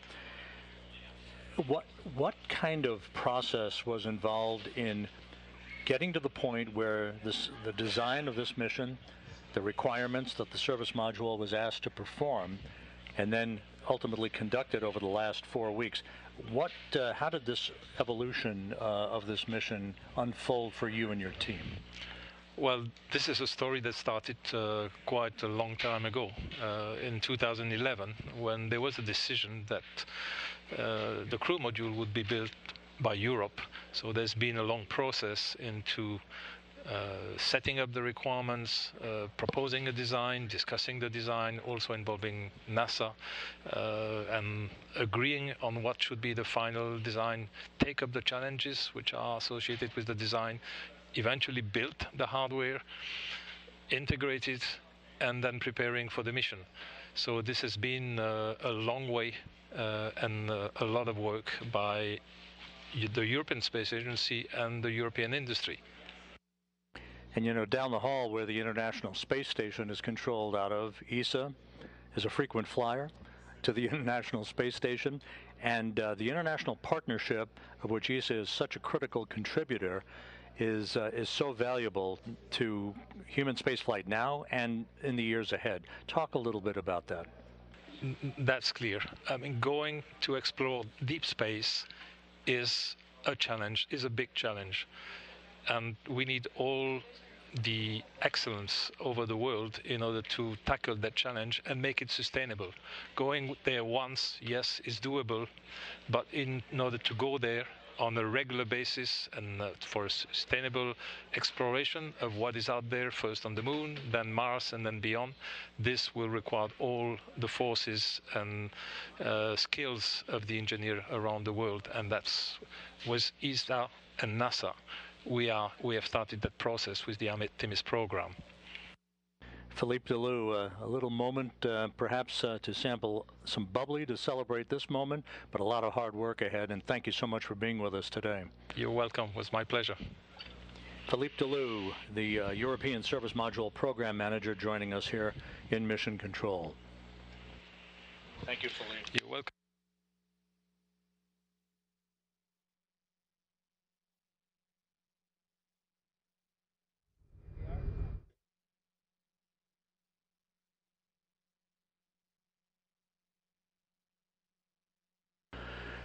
This is Mission Control Houston, and all of the action now is focused on the USS Portland, west of Baja, California. My colleague Daryl Nail is there.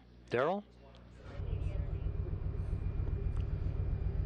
Rob, thank you. Yep, we're here on the deck of the USS Portland, just 100 miles off the coast of Baja, Mexico, and I'm joined by Valerie Vinchulo. She is the General Dynamics Applied Physical Sciences Senior Engineer. Thanks for being here. Yes, of course. Great. So Valerie has some fresh information and analysis that she's been doing as it pertains to this operation, bringing the Orion command module into the well deck of the USS Portland.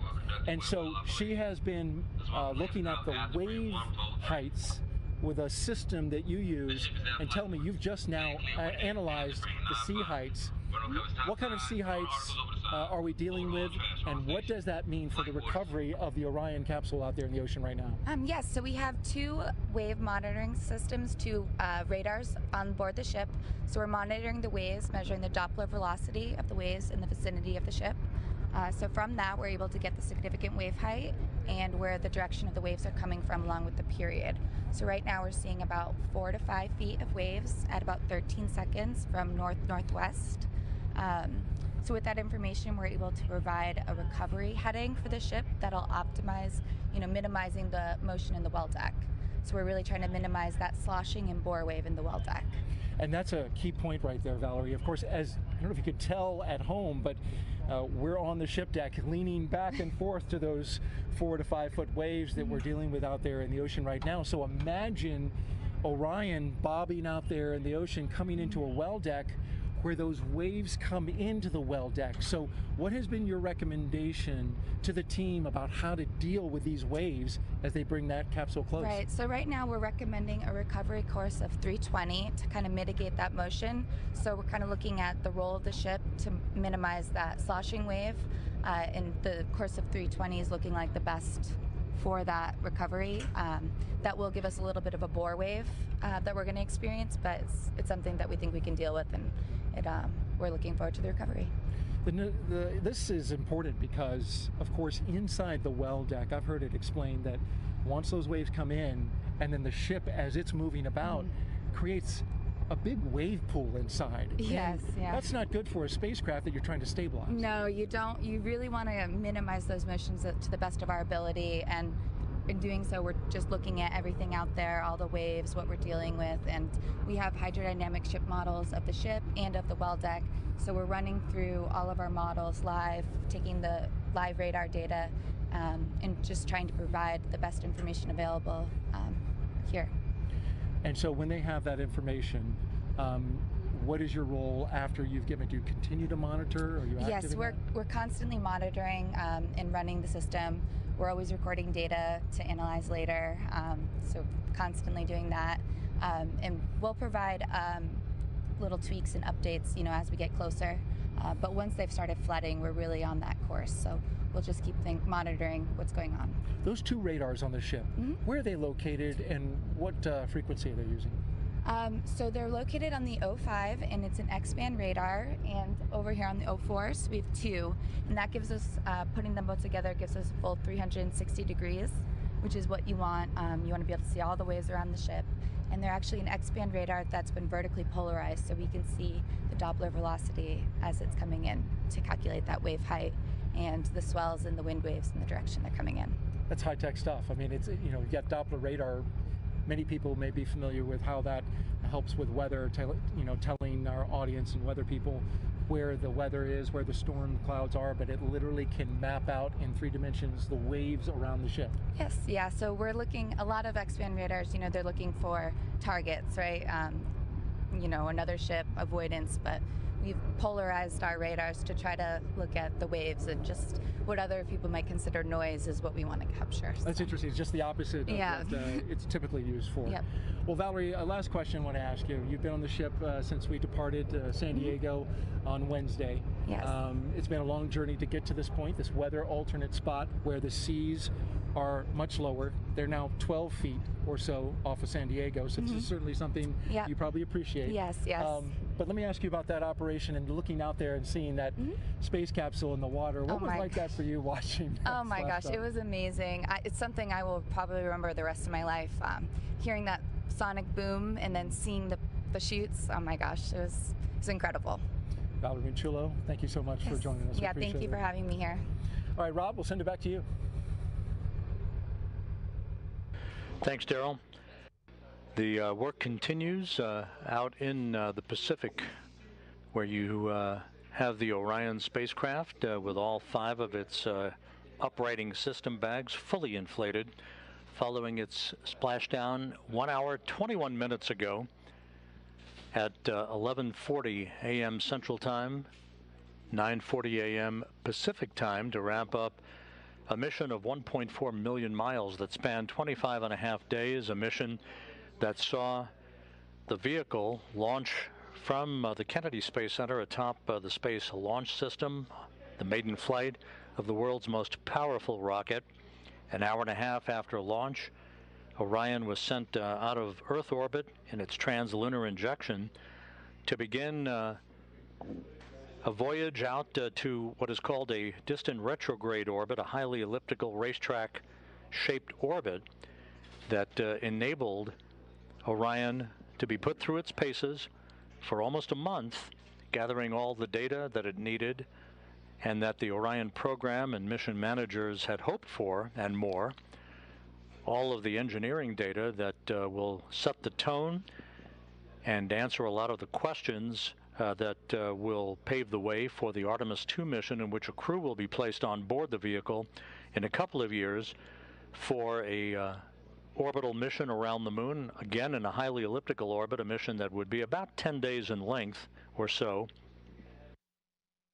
That crew yet to be named, but the pace will pick up after the first of the year in fairly dramatic fashion as the work continues to prepare the Space Launch System, the next Space Launch System rocket, and the Artemis II Orion vehicle to support a crew during its mission around the moon and back to Earth. In the meantime, a number of test objectives are still underway for the vehicle, most notably characterizing the thermal environment of the Orion spacecraft itself. Orion endured temperatures of up to 5,000 degrees Fahrenheit during its high-speed entry out of lunar orbit and back into the Earth's atmosphere, where it slammed into the atmosphere at 25 times the speed of sound, and then underwent a skip entry maneuver, basically skipping into the atmosphere, then dipping back out of the atmosphere again, and then back into the atmosphere to bleed off excess energy. An important maneuver that was designed and executed to perfection to bleed off excess inertia and to gain data on how we can better bring in multiple splashdown sites if required in the Pacific for future crewed missions. All of the chutes were deployed in good shape. The three main chutes deployed as planned. They reefed to their full extent, and Orion gently splashed down. After entering the Earth's atmosphere at 25 times the speed of sound, it splashed down at a meager velocity of just 19 miles an hour. Very gentle splashdown velocity had a crew been on board. And here's a replay of the final seconds for Orion as it descended below a deck of clouds at about 1,700 feet of scattered clouds. That was the final deck. The Spaceflight Meteorology Group had forecast very benign conditions for Orion. It did play out exactly that way as Orion touched down at 11:40 a.m. Central Time, 9:40 a.m. Pacific Time. And there was splashdown. The chutes were cut automatically. The 5 crew module uprighting system inflatable bags inflated with helium gas as planned, and Orion is gently bobbing out with the Navy divers very, very close to the spacecraft. It's going to take several hours for them to hook up the equipment that they need to haul the vehicle into the well deck of the USS Portland and to bring it back to port.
Back here in Mission Control, the entry team of flight controllers watching the data of the post-splashdown test objectives, in which data is being acquired on the thermal characteristics of Orion. There'll be a restart of the ammonia boiler system to gain data on long range and extra cooling for the vehicle that will be in the offing when a crew gets on board. We'll be talking more about the crew aspect of what lies ahead a couple of years from now, a short time from now. But now it is time to go back to what is a very busy place on the USS Portland, and my colleague Daryl Nail. Daryl? Thanks, Rob. Yep, I'm here with Cody Kelly, who is the National Affairs Manager in the Search and Rescue Office at NASA. In terms of your job, we had good visual today of the capsule coming down. We clearly have the visual right now. We can see it in the water. Yes, sir. We know where it is. But that might not always be the case. The capsule may be beyond our visual sight, as well as in Artemis 2, the astronauts. Tell me about what your role is and how you help find out where they are in a situation like that. Yes, sir. My name again, Mike Cody Kelly. I work in our SAR mission office. Basically, we work with all of our federal and international partners to ensure that our spacecraft are interoperable with the Search and Rescue Satellite Aided Tracking System, or the SARSAT system. So today for Artemis 1, we tested out the vehicle tri-band beacon, which was using swept tones for the helicopters that are flying around behind us to be able to locate that spacecraft in kind of what we call the terminal area, which is within about 1 nautical mile where you can get visuals, as well as the 406 megahertz beacons that were on the capsule, as well as what the astronauts are going to wear on Artemis 2. We were using what's called the SAR Intelligent Terminal, or the SAINT application, which is a system that ties into our ground station at the Goddard Space Flight Center to pull in all of the data from these beacons so that we can see them anywhere in the world. And that's incredibly important, especially when we have crewed missions where we, if we had some kind of emergency abort or some kind of landing, we'd have to be able to get data to our DoD partners extremely fast, even if they're landing internationally. And this is something that we do for all of our human spaceflight programs, but Artemis really has a kind of special place in my heart because all this effort started way back in 2016 with URT-5.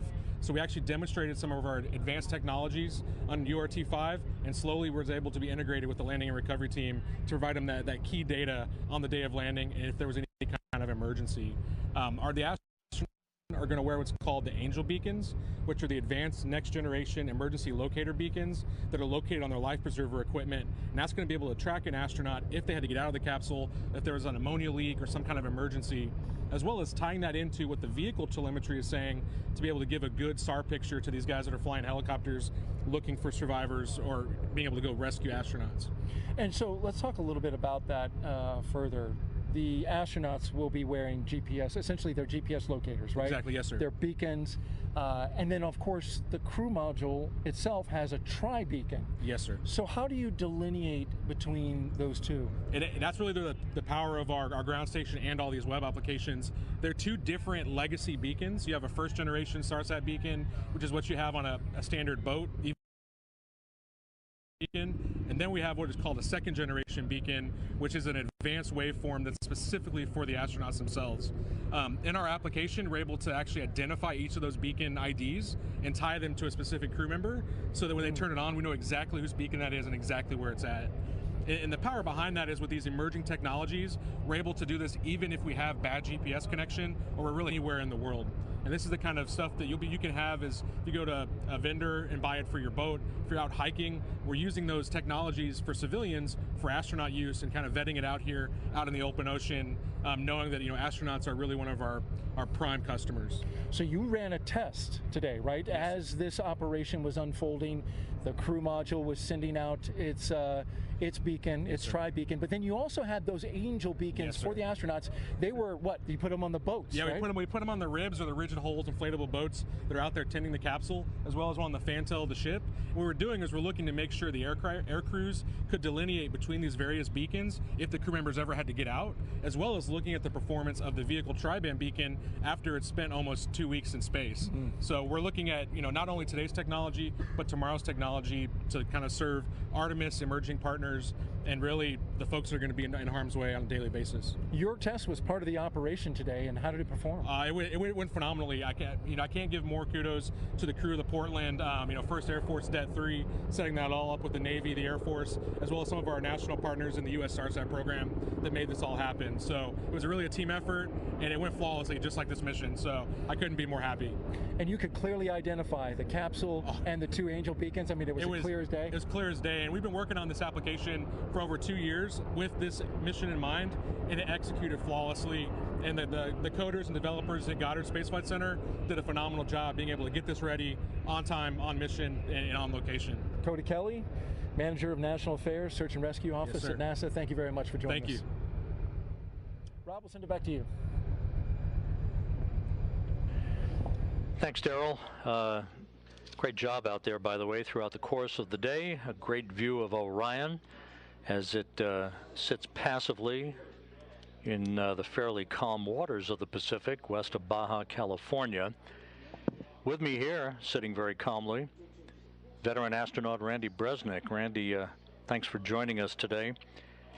You have been an integral part of the preparation of not only this mission, but all of the astronaut office activities associated with requirements that will ultimately lead to putting a crew on the next vehicle that will orbit the moon in 2 years. What did you see today that A, thrilled you, and B, was most important for you to see as a result of all the work that has gone in to make this mission possible? That is a great question, Rob, and thanks for letting me come join you guys this morning. Certainly watching the team throughout the past 26 days was certainly the culmination of seeing that and walking in here and see this team be able to see the fruits of their labors.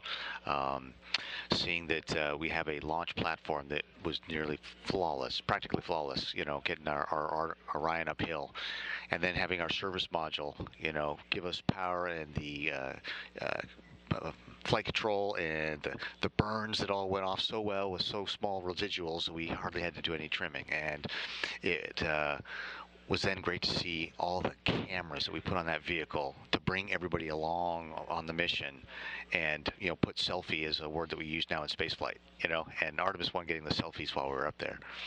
And then certainly everyone holding their breath as we did the burns to get into the distant retrograde orbit, and then get out of the distant retrograde orbit, and then be able to make the trim burns to be able to get right, hit entry interface as accurately as we did here.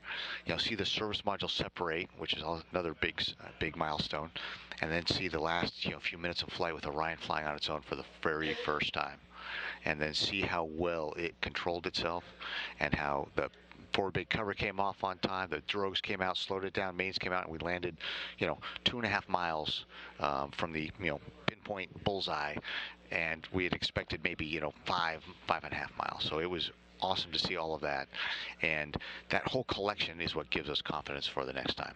All of these things that were individually areas of concern have now been proven in flight. We've talked often during the course of the broadcast today about the fact that this is the 50th anniversary of Apollo 17's landing on the moon. Gene Cernan, Jack Schmitt, past his prologue, as they say. And now, from an astronaut office perspective, as you look down the road over the next 2 years, a lot of work to do, but certainly a leg up on what we think will be a launch in the 2024 timeframe. Absolutely. The post-flight data reduction and everything else will be amazing to see in the next few weeks and months. But starting next week, we're right into Artemis 2 continuum processing. We got Artemis 2 crew module and service module sitting there at KSC right now, going through its final, their final assembly, and then we have to do the verification, validation, test out, and make sure everything's working. And things like systems like the ECLIS system, which we didn't have on this, and so the first time that we're flying with that system will be when crew are on board, and so that'll be a really important, thorough checkout here on the deck. Certainly, in the next quarter, ideally assigning the crew to it, so then we can start building their spacesuits, getting them involved in training, and getting them ready to go in that 2-year mark. And hopefully we will either meet or beat that 2-year mark. And so that'll be exciting to see if we can move that fast to continue the momentum that we got from this flight. And an interesting flight design for Artemis 2, where another highly elliptical orbit around the moon. This is not like your father's Apollo 8, where we simply orbited almost at an equatorial nature. But we're going to be chasing the interim cryogenic propulsion stage as well. Yeah, certainly. When you look at how bold Apollo was, we had never been to the moon. We didn't know we could do it. We planned on having Apollo 7, and we flew that crew module in low Earth orbit. And then Apollo 8, we launched it around the moon, and it stunned the world, and proved to ourselves, that we could do this. Well, guess what? We're doing that in one mission on Artemis 2. We're doing Apollo 7 and 8 combined. So that is a bold statement and audacious goal for NASA to set. And like you said, the highly elliptical orbit that we launch of in here in Earth, so we can launch out, get into a 24-hour orbit to check out that environmental and life control system, such that we know that we can breathe. We know that the cooling works. We know that all the systems work. Scrub the CO2, take out the humidity, to try the exercise device. So we know that by the time we end that period and we do the translunar injection burn, we know that we're good to go for the next 9 days to be able to get around the moon and come on back. All of that just buying down risk, proving out the systems, so that when we go to Artemis 3, we combine not only Apollo 9, which is the first flight of the LEM in low Earth orbit, Apollo 10, which took the LEM to lunar orbit and flew down near to the surface, then came back, and Apollo 11 landing. We do all those 3 of those missions in one. And that is very exciting, very bold, and it has got to be exciting to anybody that's in the space program, is interested in the space program, or the young people out there who are the first future space explorers who will be on those later Artemis missions. Final question, Randy. Space is no stranger to you. You've spent quite a bit of time, shuttle flight, long-duration mission on the International Space Station. But if there was a singular image from the last 25 and a half days that sticks with you, that drove it home, that we were going well beyond the Earth, what would that be? It would certainly be the missions where we were on the far part, where we were 268,000 miles away from Earth, and you saw Earth rise over the moon, and thinking that the next time we take those pictures, that could be with somebody behind the back of the camera, not the vehicle taking it himself. It's going to be an interesting couple of years, a very exciting couple of years, and Randy Bresnik, thanks for joining us today. Appreciate it. All right, thank you, and congratulations to our Artemis team everywhere all over the world. They deserve a very well-deserved day off after this mission, but certainly looking forward to the next 2 years where we are able to take that and capitalize on it, and, as we say, wash, rinse, repeat. Copy that. Thank you, Randy. Appreciate it. Randy Bresnik with us here in Mission Control. It's been about an hour and 40 minutes since Orion splashed down. We're continuing out in the Pacific to secure the spacecraft and ultimately get it into the well deck of the USS Portland.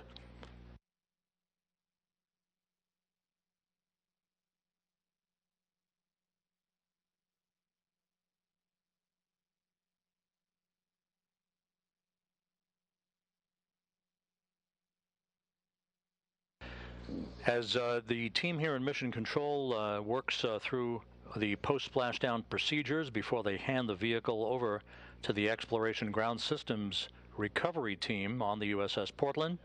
Again, let's go back out west of here to west of Baja, California, where Daryl Nail is standing by on the deck of the USS Portland. Daryl?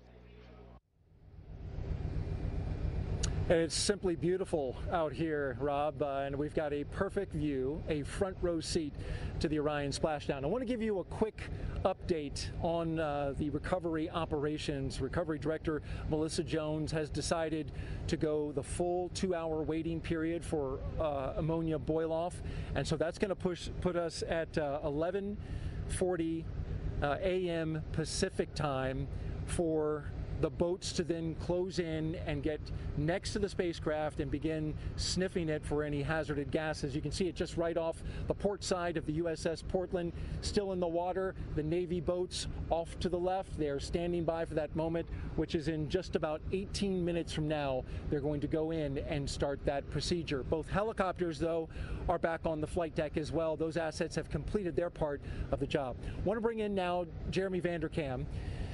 This is a special individual. Well, of course, everybody's special, but when it comes to the heat shield, this is something you know well. You are the Deputy Thermal Protection System Manager for the Orion program. Your team designed the heat shield, tested it, and have been basically there from the start of this. And so I want to ask you, this of course has been the primary objective of this test flight. That's right. Testing the very component, the heat shield, that you and your team helped design. And so I want to ask you, first of all, how much do you just want to get out there and take a look at that heat shield, which is right behind you? I can't wait. Yeah. I tried to convince lots of people to let me in the small boats. Didn't happen, but that's okay. We'll be doing our inspections once we get hard down in the well deck later this afternoon, and we'll get a good look at how we did. Do you have any early information from the imagery that has been taken thus far? Not a lot so far. We've been, looking at the capsule as it floats in the water through our binoculars and whatnot. Everything looks great, exactly as we expected it so far. But yeah, we'll get the details going here in a few hours. So tell me about this particular heat shield. It is different and also similar in ways to previous heat shields. Tell me about it. How does it work? Yeah, so this is the largest ablative heat shield that humans have ever devised. For a spacecraft devised to take humans farther away from our home planet than ever. So what we did is we combined some older technology. We actually resurrected a material system from the Apollo program called AVCOAT, and we modified the way that it's applied to our vehicle for Orion in a more programmatically modern way, if you will. So the way that we do it now is you got a piece of I have a sample here, a test sample. So the brown material in the middle here is our AVCOAT material, and we make it in blocks, and we bond those blocks to the base of the Orion spacecraft onto the heat shield there. It looks like wood. Yeah, it does. It does look like wood. It's not. I can assure you. Yeah. And then there are seams between those blocks, which is the red element that you see here. And in this test sample, we've actually applied heat in our test facilities at Ames Research Center in Mountain View, California, to simulate the heat of reentry, to char the surface just as it is on the base of the spacecraft right now. And then what we'll do is when we get the spacecraft back in, we'll go and look at how that heat shield works compared to our test results. And that'll allow us to certify then the heat shield for Artemis 2. You've done a lot of testing on this heat shield, but you were telling me that no matter how much you test it, you can't duplicate what it just went through. That's correct. Yeah, what I'm holding here is about the largest size thing that we can test. And obviously the 5-meter Orion heat shield is much larger, so we have a lot of extrapolation for scale that we have to do. And similarly, our test facilities can't reach the combination of heat flux, pressure, shear stresses, etc., that an actual entering spacecraft does. So we're always having to wait for that flight test to get the final certification that our system is good to go. So I'll trade you props here and let you hold the actual Orion, and tell me you said you've used binoculars, you've sighted the spacecraft. One side of it, I guess, gets a little more charred than the other. What have you seen? Yeah, so far it's actually looking like we expected. The onward side is the hot side of the vehicle. And so we can see that, for example, the thermal control tape that we put on the exterior of the vehicle, all that shininess that we saw pre-launch, is basically gone on the windward side, as expected. And then on the leeward side, where the windows are, I'm seeing a fair amount of tape remaining, as expected. So our heating predictions, how that the heat contours over the vehicle were predicted to be, looks like that's how they were. So, so far, so good. Jeremy Vanderkam, thank you so much for joining us. He is the Deputy Thermal Protection System Manager for the Orion program, and I know you're anxious to get that capsule in this well deck so you can get your eyes on it. Yep, I'm ready. Good luck the rest of the way, Jeremy. All right, thank you. All right, we'll send it back to you, Rob.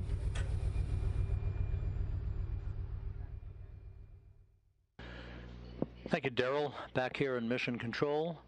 We're about 32 minutes or so away from the point at which the entry team of flight controllers plan to hand the vehicle over to the Exploration Ground Systems recovery team that Daryl has been involved with on the USS Portland.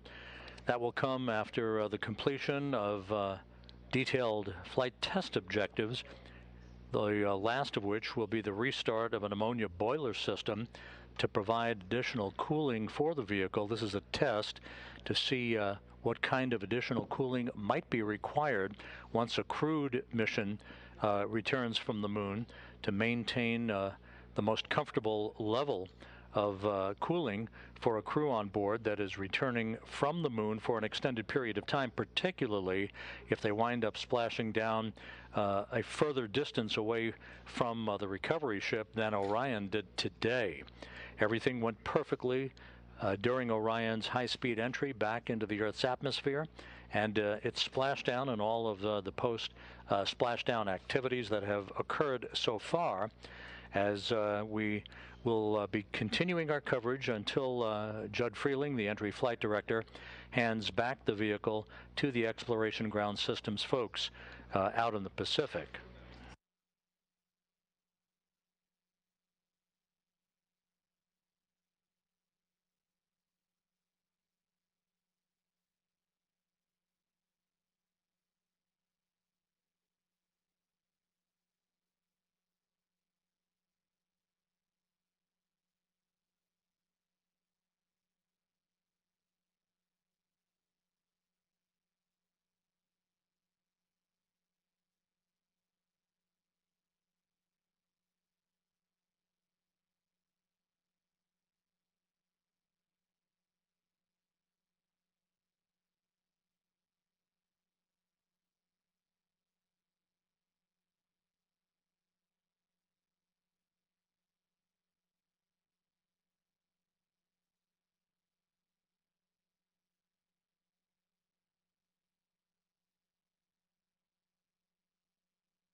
And again, back here in Mission Control, you're looking at Flight Director Judd Freeling. In the middle of your screen, to his left, Flight Director Rick Henfling, as the entry team of flight controllers heading into the home stretch of their work here before they hand the vehicle back to the Exploration Ground Systems folks on the deck of the USS Portland, where, again, my colleague Daryl Nail is standing by with yet another guest. Thank you, Rob. And as you can see behind us, still right here on the port side, we have Orion floating, stable, and the Navy boats there tending the ship. And we should be sending them in, and in just about 10 minutes from now, they will begin sniffing for any hazardous gases that will be coming off, and then they'll secure Orion. In the meantime, we have Dr. Emily Spreen, the Sasquatch team lead for NASA. And if you thought that your name was unique, well, it is. It surprised me when I was on the ship walking by your door and I saw Sasquatch team. I thought, what might that be? And then I found out, and it's fascinating. Emily, tell me, first of all, what is the Sasquatch team? What do you do? So Sasquatch is in charge of generating waypoints for the ship and for the small boats, as well as creating footprints, which is where we get our name Sasquatch. So Sasquatch generates big footprints, and those footprints contain the debris field as it's coming down. And that's used to help position the helos in the air and keep people safe and outside of that debris field as we are, having a spacecraft splashdown. Absolutely, and it's really incredible. You were explaining to me, how you calculate these footprints, and just for background, as the Orion comes down and separates out the forward bay cover, which reveals the parachutes, and then there are certain items around that, a sabot, a lid, various pieces are coming out of it, and your team is able to model exactly or approximately where those pieces fall in the water so that assets can get close. How do you figure that out? So a lot of the data came out of CPAS drop test, that's Capsule Parachute Assembly System drop test. Those are done out in Yuma. That was used to prove the Orion parachute system. From that, we were able to derive a lot of the aerodynamic properties of some of the debris objects, which I've got some here. Sure do. So these are drogue, lid, and sabot. They're not flight versions, but they are, representative size. These would be, on top and bottom of a parachute as it's mortar deployed, like a cannon out from Orion. We've also got a smaller piece of debris here, and that's a pilot sabot. So essentially, at the drop tests, we were able to, really hammer down what those different aerodynamic properties are using rate of descent and then where those things touch down in Yuma. And we're able to use that in our model here for actual Artemis 1 operations. And as I understand it, there are 26 pieces of debris, right, that came out from, the separation of the forward bay cover and the parachutes, and you model every single one of those 26 pieces? Their model is a group, so, we've got a group of lids, that come off at drogue parachute deployment, right? So we've got, a couple lids that come off, a couple sabots. And so we say, the lids and sabots, they'll be in this footprint as that footprint descends and then goes into the ocean. And as it lands into the ocean, I guess the shape that it kind of takes is that Sasquatch, Sasquatch, a giant footprint. That's right, a footprint.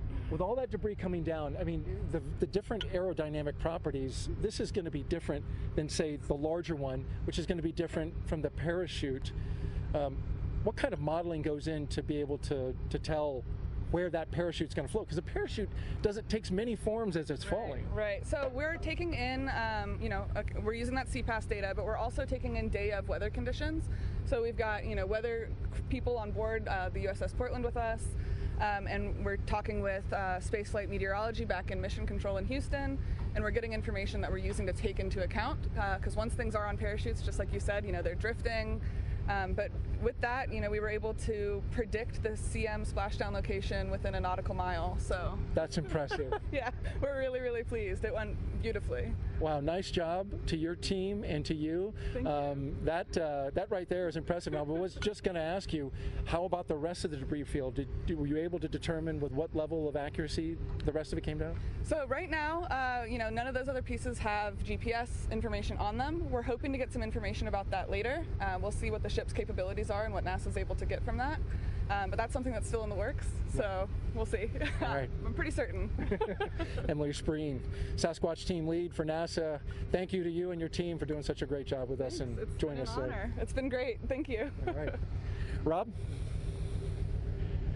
Thanks, Daryl. We're coming up on the 2-hour mark since Orion splashdown on target in the Pacific west of Baja, California. The end to Orion's 25-and-a-half-day mission culminated a mission that was punctuated by a tremendous number of highlights, and we can take a look back at some of those highlights now. That began with the launch of the Space Launch System from Launch Pad 39B at the Kennedy Space Center at 1:47 a.m. Eastern Time on November 16th.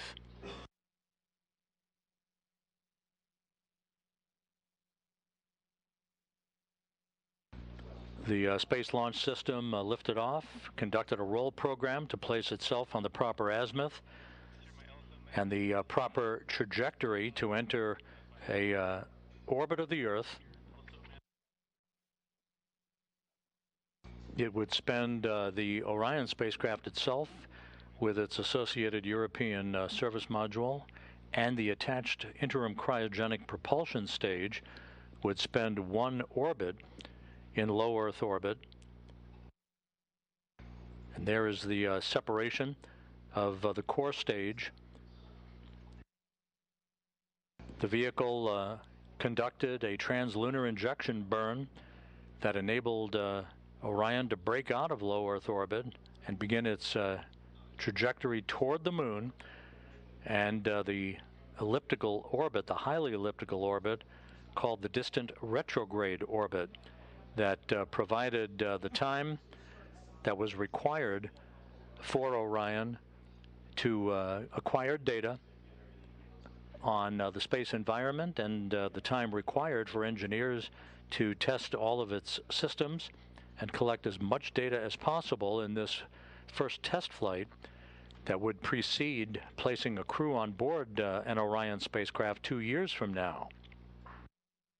This dramatic video of the Earth-Moon transit that took place showed and punctuated the fact that we were pressing away from our home planet to a distance of some 268,000 miles away from Earth, further than any human-rated spacecraft had ever traveled, for a spacecraft designed to return humans to Earth, eclipsing the mark set by the Apollo 13 vehicle back in 1970.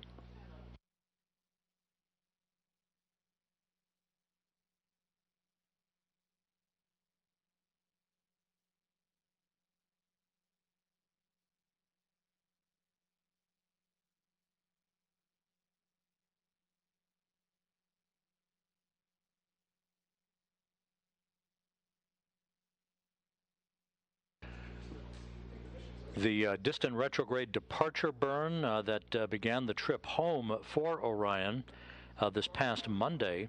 You can see the effect of that engine firing on the solar arrays on Orion's service module. in effect, was what amounted to a deorbit burn of sorts that placed Orion on a trajectory to return to Earth, which it did today with a splashdown 1 hour and 58 minutes ago. As we circled back around the moon for the return powered flyby, we saw a dramatic close-up of the moon and the crescent of the Earth in the distance, using the moon's gravitational field as a slingshot effect to set our sights on the Earth and the trajectory required to splash down in the Pacific, which we did, as Orion gently waits for the arrival of the recovery team that will begin the process of hauling the spacecraft into the well deck of the USS Portland. And this was the view from the cabin camera looking upward out of the forward bay, basically the top of Orion, as the first chutes were deployed. These were the forward bay covered parachutes that in turn pulled out drogue chutes and then the 3 main parachutes to dramatically slow down Orion's descent back to Earth. And as you see here, under 3 fully reefed chutes, Orion finally splashed down at 11:40 a.m. Central Time, 9:40 a.m. Pacific Time, to wrap up its mission of 1.4 million miles.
This is Mission Control Houston. Flight controllers here reporting back to Flight Director Judd Freeling that they have begun the power down of Orion's systems, with everything looking good and data having been acquired.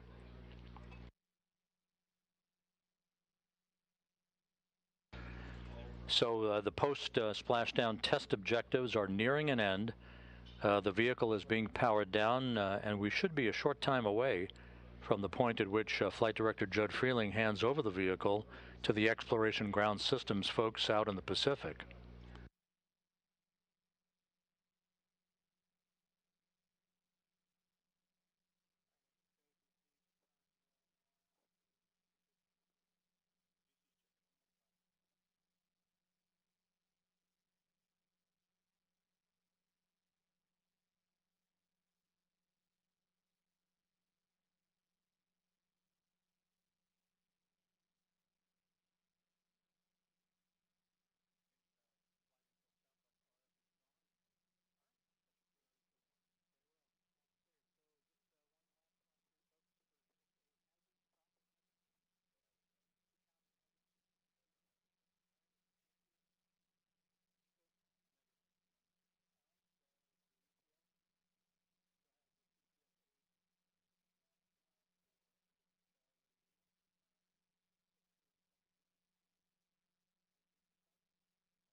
will be heading back shortly to the USS Portland. But as you can see, the first contingent of the Navy boats are approaching the Orion spacecraft, which is in great shape following its high-speed entry and splashdown that occurred just over 2 hours ago. We're just minutes away from handing over the vehicle to the Exploration Ground Systems folks.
This is Mission Control Houston. Entry Flight Director Judd Freeling, who also was the Ascent Flight Director for Orion's launch aboard the Space Launch System 25.5 days ago, is addressing his team of flight controllers here in Mission Control.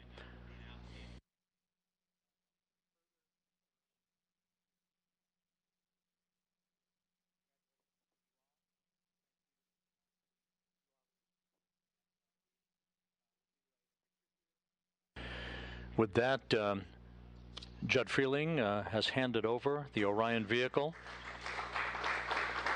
to a round of applause. The vehicle has now been handed over to the Exploration Ground Systems folks out in the Pacific, where my colleague Daryl Nail is standing by with members of the Navy helicopter team that saw Orion up close and personal about 2 hours ago. Daryl? That's right, Robin. They were the first to see it. They picked up the heat signature as it came above the horizon, and they were the first to have a close-up look of the Orion crew module as it was in the water. I have with me, as you mentioned, 3 Navy pilots with the HSC-23 squadron in the Navy. They were flying the MH-60s, the Nighthawk helicopters. I've got Jacob Naylor, Jackson Cotney, and Gabe Weigelt. Thank you all for being here, and it's great to have you. Thanks for having us. Yeah, thank you. Well, tell me, first of all, this operation, for those who were watching earlier on, we saw your helicopters going around the area almost immediately after splashdown. Tell me about how you're able to do that and then what unfolded for your mission. Yeah, so basically we have a FLIR camera mounted on the front of the helicopter and about 7 NASA personnel in the back. So while they're riding in the back, they're giving us azimuth and elevation angles to take a look at, and basically right away, even earlier than we expected, we picked up the capsule coming in. And so us 3 were the backup aircraft pilots, but we did hear it come over the radio that they had it captured right away. They have basically a FLIR that uses infrared, so it's seeing that how hot that capsule is coming down. They caught it a whole way down, which was exactly what we needed for that engineering data. Easy to lock in on, right? At 5,000 degrees Fahrenheit, the bottom of the heat shield, that FLIR was just almost instantaneous as soon as that thing came above the horizon.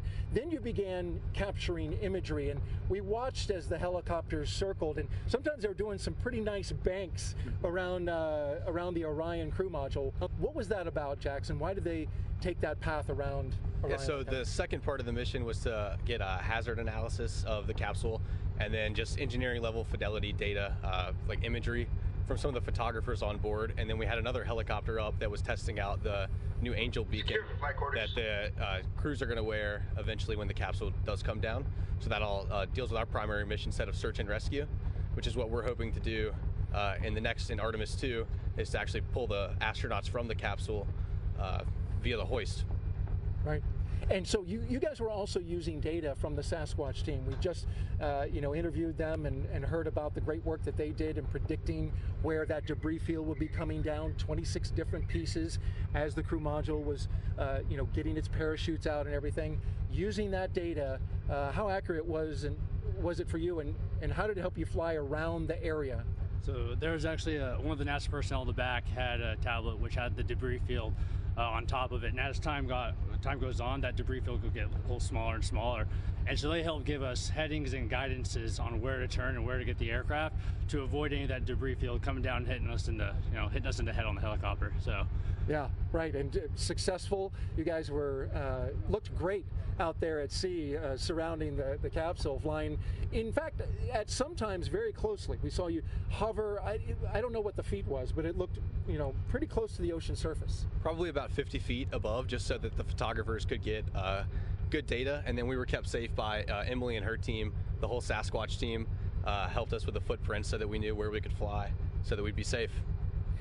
Where does this rank for you guys in terms of your mission? I mean, you're young fellas, so you don't have your call signs yet, which eventually you'll get that. But being a part of this mission, it's very different, right? The civilian nature, where most DoD missions are not of that nature. So where does it rank in terms of you? What kind of what was it like for you? It's absolutely amazing, and certainly a career highlight for us up until this point. Yeah, we were still just in the backup aircraft, but just being able to just support these awesome pilots that were out there with us. We had Therapist and Ripper and Stapler and James. All of them did such a great job. So we're just really excited that this is both exciting for us and kind of plants that seed to be exciting for everyone else watching, and excited for the next mission with astronauts in it. So.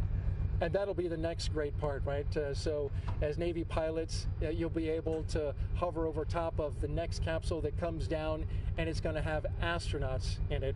Briefly describe what you imagine that would be like. That's got to be an unreal experience. I hope I'm still around to be able to be a part of that, because that's got to be one of the greatest feelings ever, pulling someone out of a capsule that's just been to the moon and back. Unimaginable feeling, I got to say. Absolutely. Well, thank you all. We appreciate you. Jacob Naylor, Jackson Cotney, and Gabe Weigelt with the HS-23 Squadron. Great job today. Thank you for joining us, and we appreciate you being here. Thanks for having us. Thank you so much. Appreciate you.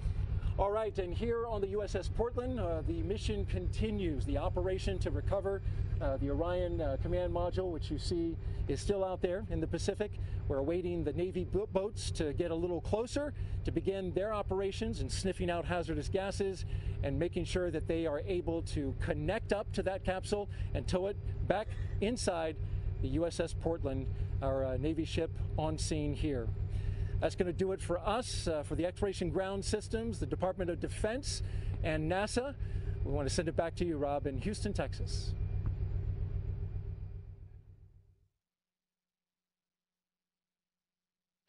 Thank you, Daryl, and magnificent job out there on the USS Portland, and the work is just beginning out there, as you heard.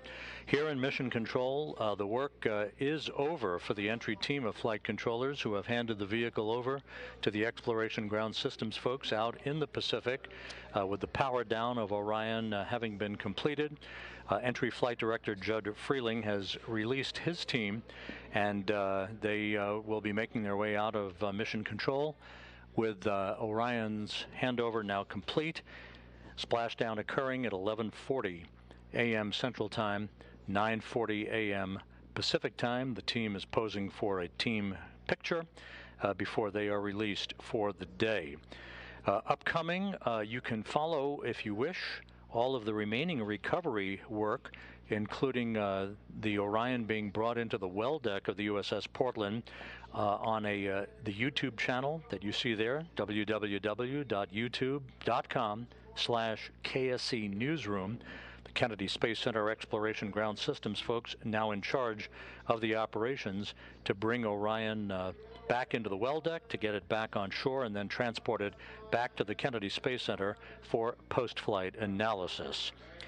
That'll wrap up our coverage of Orion's return to Earth, and let's point you to our post-splashdown news conference that's coming up at 2:30 p.m. Central Time, 3:30 p.m. Eastern Time on NASA television, as a variety of folks discuss entry, splashdown, and recovery, and take a look back at the 25-and-a-half-day mission of Orion, its first flight, next stop, a crew on board 2 years from now.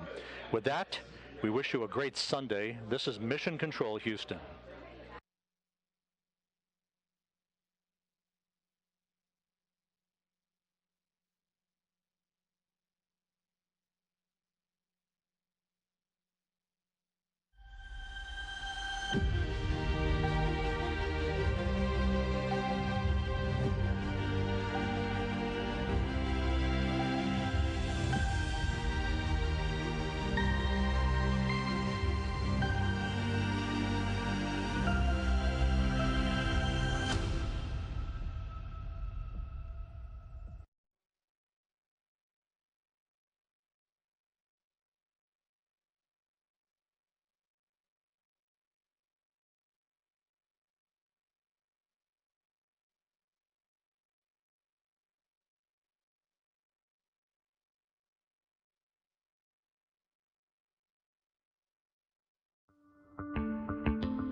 Good afternoon and welcome to NASA's Johnson Space Center. I'm NASA Press Secretary Jackie McGinnis, and what a historic and exciting day it is. Earlier this morning, NASA's Orion spacecraft splashed down in the Pacific Ocean off the coast of Baja, California at 9:40 a.m. Pacific time. After traveling more than 1.4 million miles on a path around the moon and returning safely to Earth. The record-breaking mission completes the Artemis 1 flight test, a 25-and-a-half-day mission that tested Orion in the harsh environment of deep space before putting astronauts on board. Today, to give you an update, we have Bill Nelson, NASA Administrator, Vanessa Weish, Director of the Johnson Space Center, Janet Petro, Director of Kennedy Space Center, joining us remotely, Jim Free, the Associate Administrator of the Exploration System Development Mission Directorate, Mike Serafin, the Artemis Mission Manager, Howard Hugh, the Orion Program Manager, Emily Nelson, Chief Flight Director here at Johnson, and Melissa Jones, Recovery Director at Kennedy, who's joining us remotely from the recovery ship. We'll be taking questions from those in the room and over the phone. As a reminder, you can press 1 to get into the queue. But first, I'd like to hand it over to our participants to say a few words. Administrator? Thanks, Jackie. This has been an extraordinarily successful mission, so much so that these folks will tell you about all the additional tests that they were able to run. What is the significance of this after a half century that we were last on the moon? There, we did the impossible, making it possible. Now, we are doing that again, but for a different purpose. Because this time, we go back to the moon to learn to live, to work, to invent, to create, in order to go on out into the cosmos to further explore. The plan is to get ready to go with humans to Mars late in the decade of the 2030s, and then even further beyond. And we know from what we are finding from the James Webb Space Telescope that it is a very, very large universe out there to be understood and explored. And so this is a great day, not only for America, but it's a great day for all of our international partners. That's a difference from 50 years ago. 50 years ago, we went as a country, as a government. Today, we go with not only international partners, but also commercial partners. And so it is the beginning of the new beginning, and that is to explore the heavens. Thanks, Jackie. Thank you. And now Vanessa Weish. Well, thank you. You know, Administrator Nelson, I completely agree with you. This mission was just, flawless. Just cannot thank our teams enough. You know, our teams here at Johnson Space Center, along with our other sister centers across NASA and NASA headquarters. It took all of us to make this mission possible. Here at NASA's Johnson Space Center, I'm just so very proud and thankful of our flight control team that did a wonderful job making sure that this vehicle was able to do all of the maneuvers, to go outbound, to do its flyby, to go further away than any other human-rated spacecraft, and then to come back. That takes a lot of different people to make that happen. So I also want to congratulate our Orion program led by Howard Hugh and all of the people that are a part of that, as you mentioned, Lockheed Martin, as well as ESA and Glenn Research Center, and then supporting them right here at Johnson, our great engineering team, our human health and performance team, our safety mission and assurance teams, as well as our teams that support our systems engineering and integration that help with the beginning plans, architectures that were part of making all of this possible. And then the testing that's being done and has been done. And I also want to thank our teams out at White Sands who are continuing to do testing for Orion. This mission is a great success for us. Right now, this tells us that this spacecraft has the outer bones and everything that it needs. So now we are going to go and finish outfitting it so that we can put humans on board on Artemis 2. And that's, for us, a big, big deal because we'll put our astronauts on board. And so we're very much looking forward to that. And I just want to say again, congratulations to the entire team. Thank you, Jackie. Thanks, Vanessa. Next up, we have Janet Petro joining us from Kennedy. Hey, good afternoon. And it really is great to be here with you all today. You know, Kennedy Space Center was there at the very beginning of this journey with Charlie Blackwell Thompson as the launch director.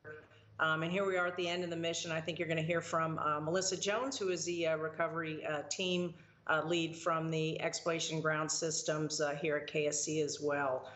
You know, and that launch campaign was not easy. There were a lot of setbacks, but the collective team really relentlessly pursued getting that launch off. And the entire Space Coast was lit up as SLS and Orion took off.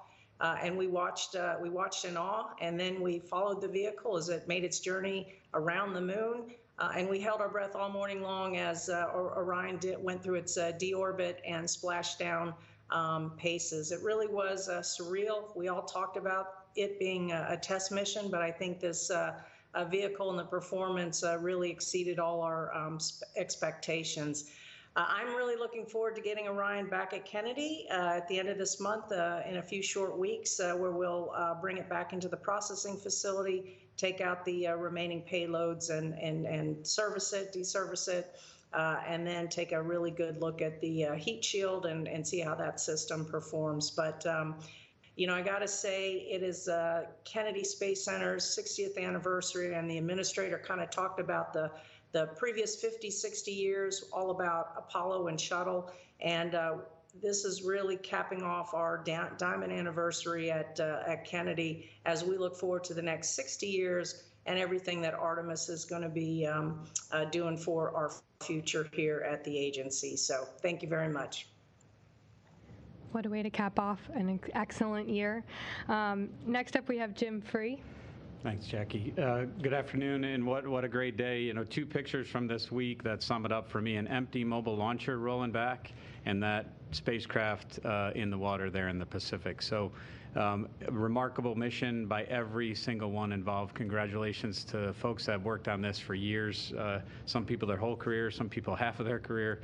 It's great to see this first flight come to a close so we can move on down our path of our sustainable presence at the moon. You'll hear a lot about Artemis 1 and things we did on the vehicle in this flight and still have data to review, but we definitely pushed this vehicle far so that we can be now on to Artemis 2, which is happening today at Kennedy.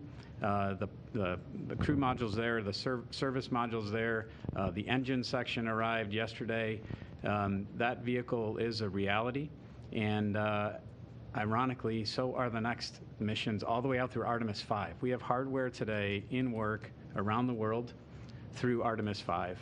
This isn't just a one flight and we're done. We are on our path to getting that base on the moon, to getting the understanding we need to go on to Mars, and doing the science that's front and center here in our program. These missions are complex. We talked a lot about that at the beginning. They will become increasingly complex for us.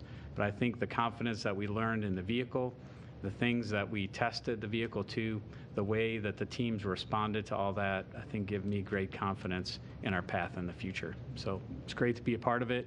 Congratulations to everyone, and I look forward to answering the administrator's questions of when we're going to launch Artemis 2.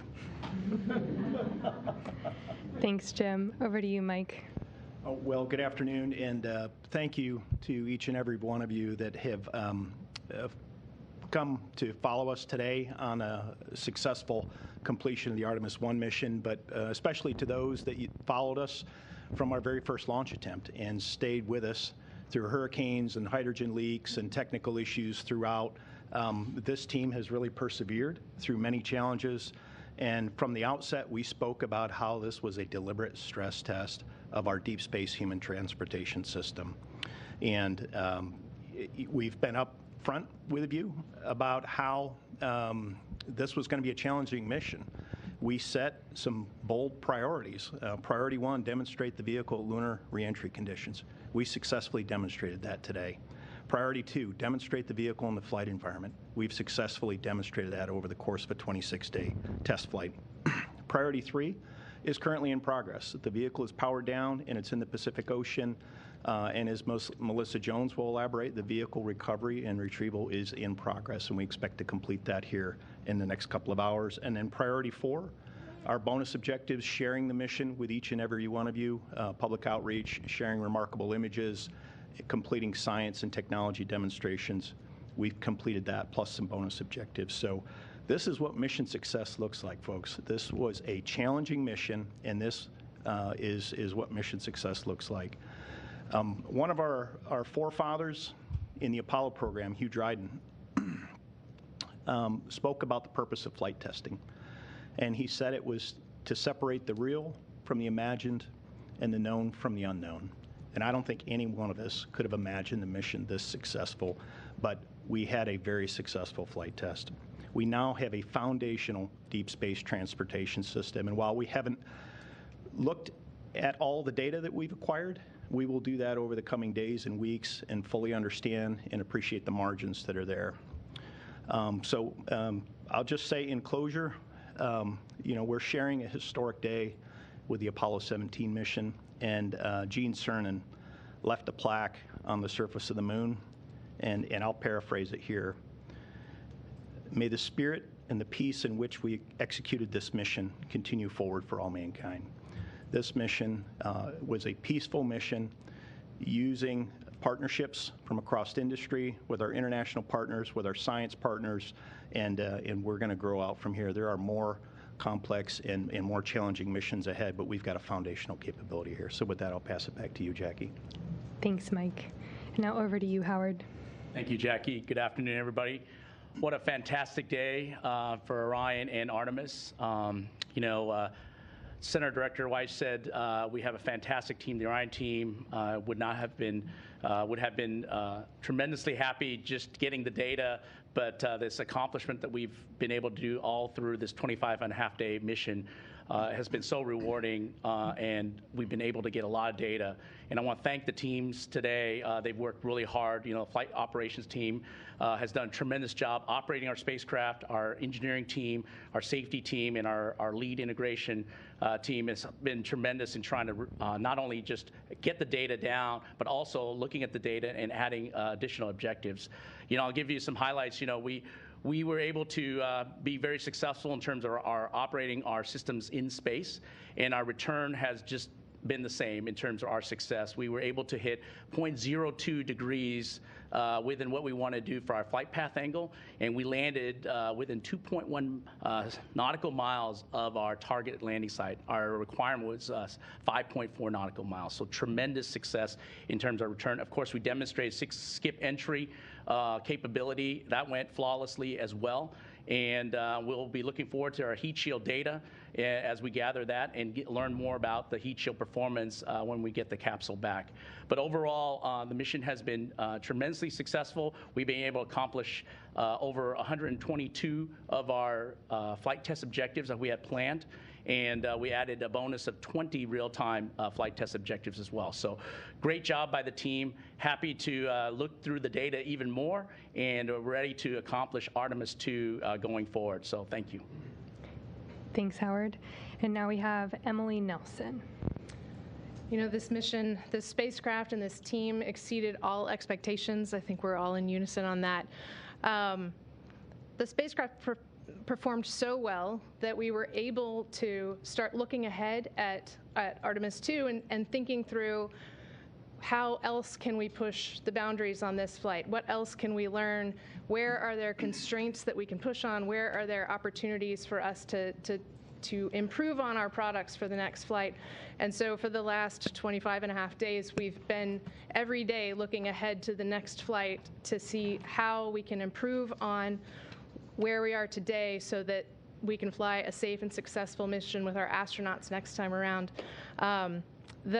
The team in Mission Control will spend a number of months combing back through every experience that we've had in the last month and improving our products, figuring out what we could do better, figuring out what went well and we want to repeat. And meanwhile, in low Earth orbit, we will continue to develop the technologies that are going to make Artemis 2, 3, 4, and subs successful. We'll be installing another rollout solar array, which is the technology that we'll be using on Gateway. We'll be continuing to develop some of our more human systems inside of the space station. So our work has really just begun, and we're really looking forward to unpacking everything that we had to learn from this mission as we prepare for the next one. Thanks, Emily. And now we'll head out to the recovery ship and hear from Melissa Jones. Good afternoon from the USS Portland. It's a beautiful day to be on a ship. The Orion continues to perform nominally even post-splashdown. We just completed our open water hazard assessment of thrusters and RF radiation and all ropes and limits. Currently, we're doing some underwater imagery to get some good pictures of the heat shield before we bring it into the ship, and sea states are looking good for well deck operations at this time. So we'll continue with our open water operations. We're going to put a collar around the capsule, and the ship will approach, and we'll attach lines and bring Orion into the ship. And at this time, everything's picture perfect. Thanks, Melissa. Now we'll move into the question and answer portion of our event today. We'll open it up again to folks on the phone and here in the room. Again, press *1 to get into the queue. Our first question is from Marcia Dunn with the Associated Press. Hi, Marcia Dunn at the AP here at the Kennedy Space Center.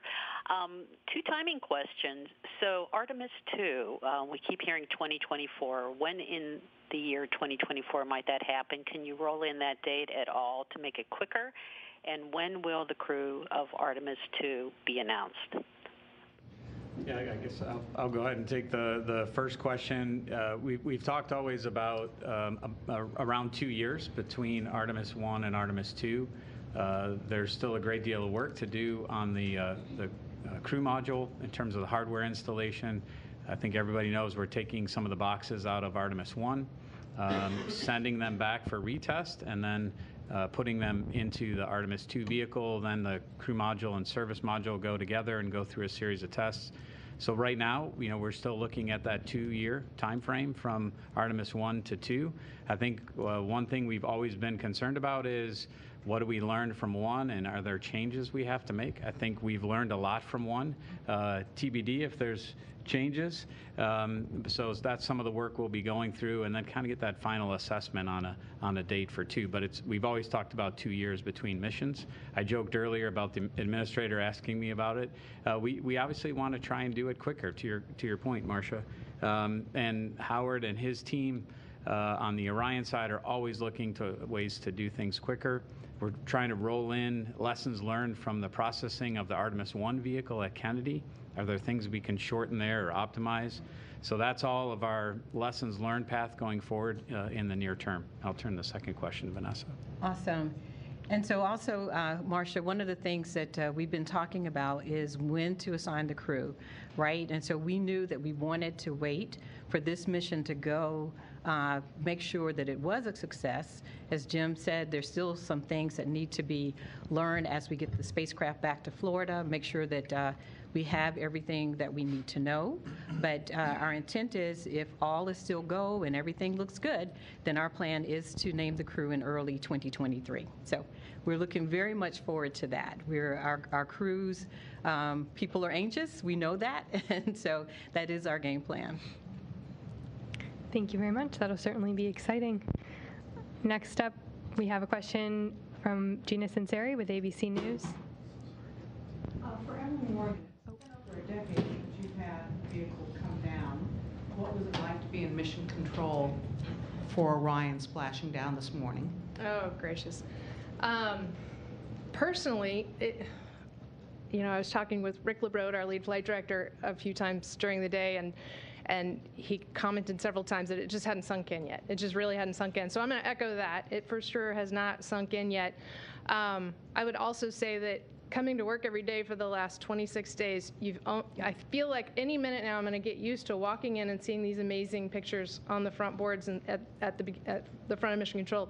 This morning we were finishing up some data downloads, and so that was using up all of our bandwidth, so we didn't get pictures for a little while.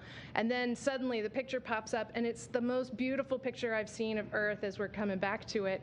And I mean, just awe-inspiring. Like, stunning. One of us notices it and points at the screen, and everybody else just pauses for a second to just soak in. There's a ship that has just been at the moon, been farther away than any spacecraft built for humans has ever been, and now it's about to splash down in the Pacific, and we get to be here for this. And so it's certainly a momentous occasion. Thanks very much. Next, we have a question from Bill Harwood with CBS News. Yeah, thanks a lot. A quick one for Mike Serafin, if I could. Mike, what was the biggest surprise for you during this mission? Something that might have caught you off guard, or either happily or unhappily.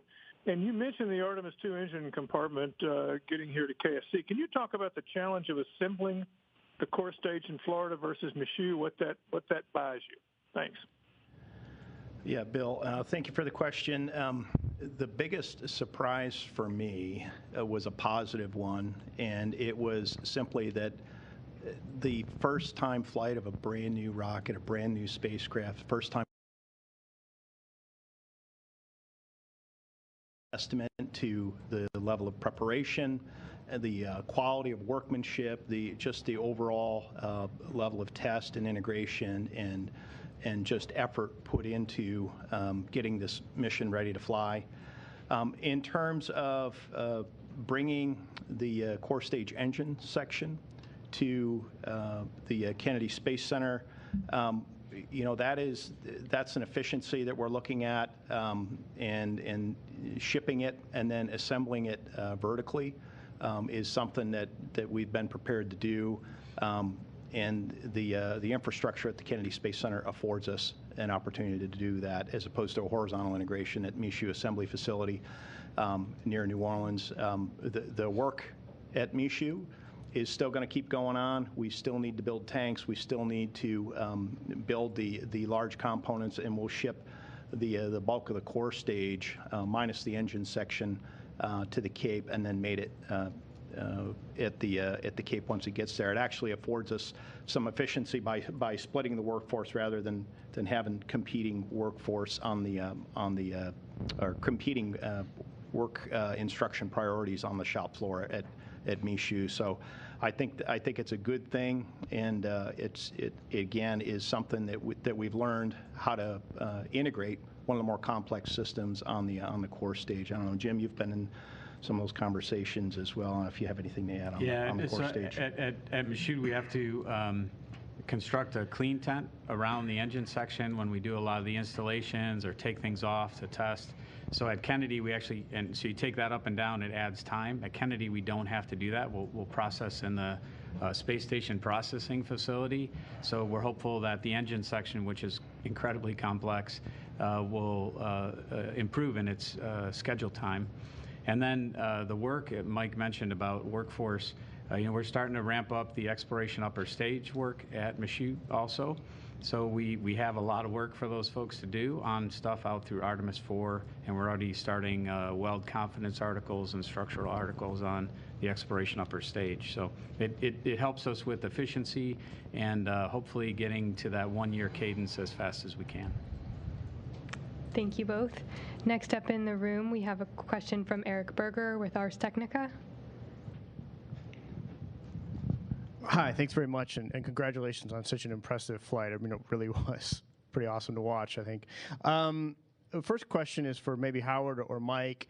On the coming back today, it looked like the capsule was kind of swinging back and forth, maybe doing some roll maneuvers, and was that as planned? And then second, I guess, for the administrator, I think one of the most remarkable things about this moment is that everyone is behind Artemis. You've got the White House, Congress, international allies, traditional space, commercial space, and most of the space advocacy community. I think that's pretty unique, at least since Apollo. And so I'm wondering sort of what you attribute sort of that universal, almost universal support for what you're trying to do at this point. Oh, I don't. Hey, Eric, thanks for the question. Yeah, we do roll maneuvers, especially up front on reentry, give us that lift vector. So it'll give us a positive lift vector when we do the skip entry. And so it's really important. Of course, we will do some roll orientation under the chute, so we make sure we land appropriately when we splash down the water as well. If I don't know specific times you're referring to, but we certainly would do some rolls. Yeah. So I'll elaborate here a little bit, Eric. The center of gravity and the center of lift are slightly offset, and the way that you control the lift vector is you rotate one about the other, and you can control which direction the vehicle is lifting up, lifting down. So those were purposeful rolls. I'm familiar and recall seeing some of the rolls when we had a signal between the two blackouts, and that was per the plan. And the blackouts were planned. We knew that those were coming as well. Anyway, and you had the support question, sir. Eric, the answer to your question is space is the place. And you see that. You see it in the eyes of children. You see it in the interaction of our guys in the blue suits, our astronauts, when they walk into any room, whether it's young or old. You see it in the technological prowess of the free nations of the world suddenly displaying transparently everything that we are doing. You see that in a nation that has been riven with partisanship. That doesn't exist here. NASA is basically nonpartisan. R's and D's alike come together to join us. And you see that reflected not only in the leadership here, but you see that reflected in the people and the leadership around the world.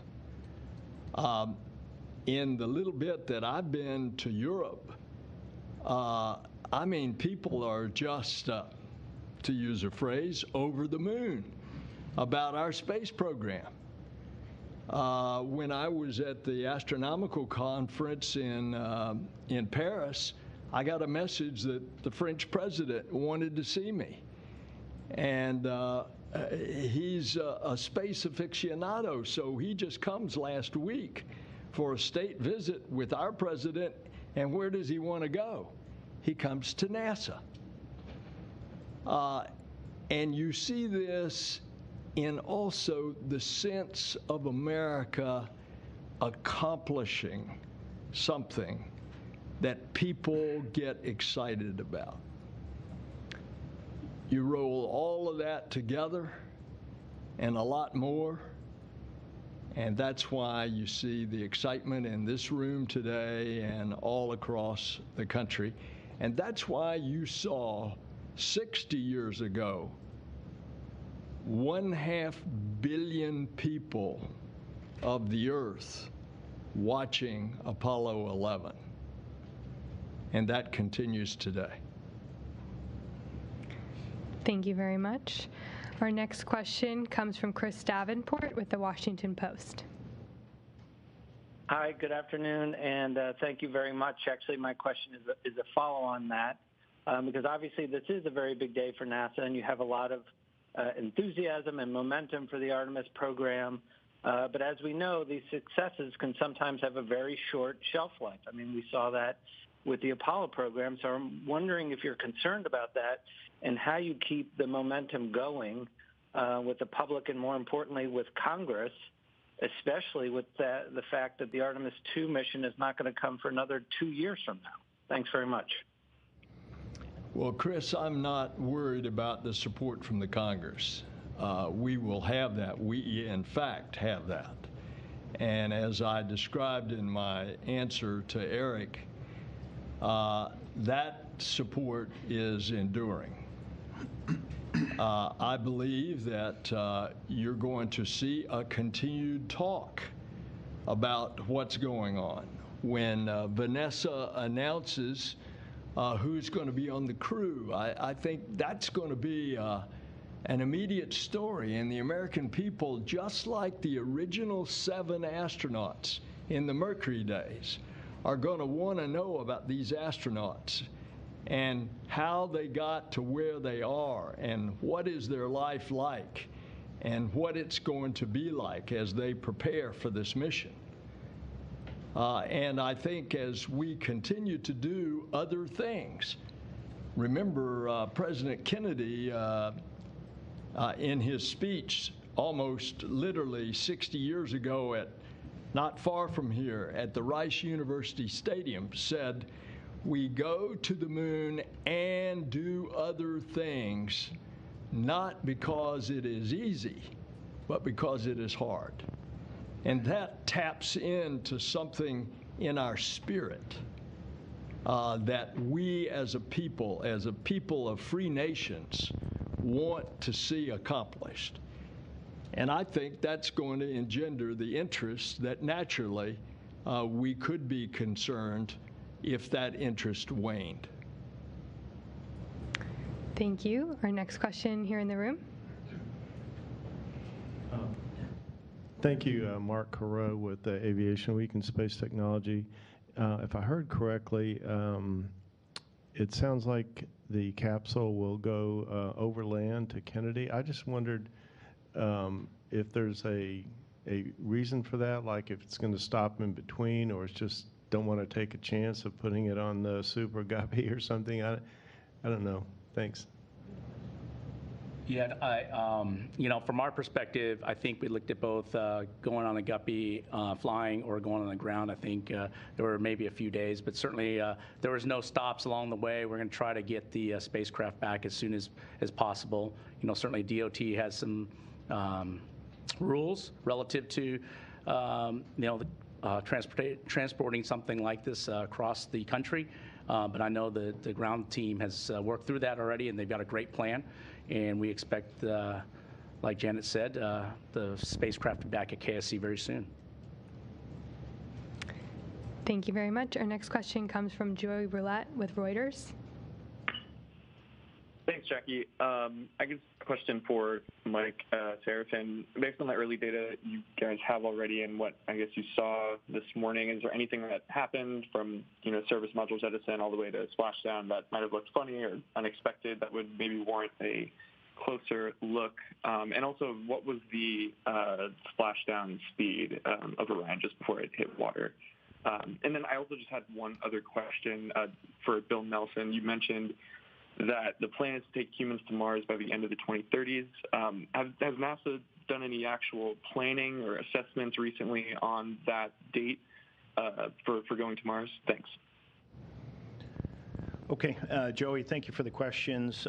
In terms of unexpected items during reentry, I am not tracking any issues associated with the crew and service module separation, the reorientation of the spacecraft into the entry interface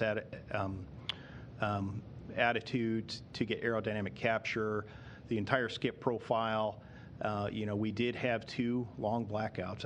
As I recall, they reach about 6 minutes in duration.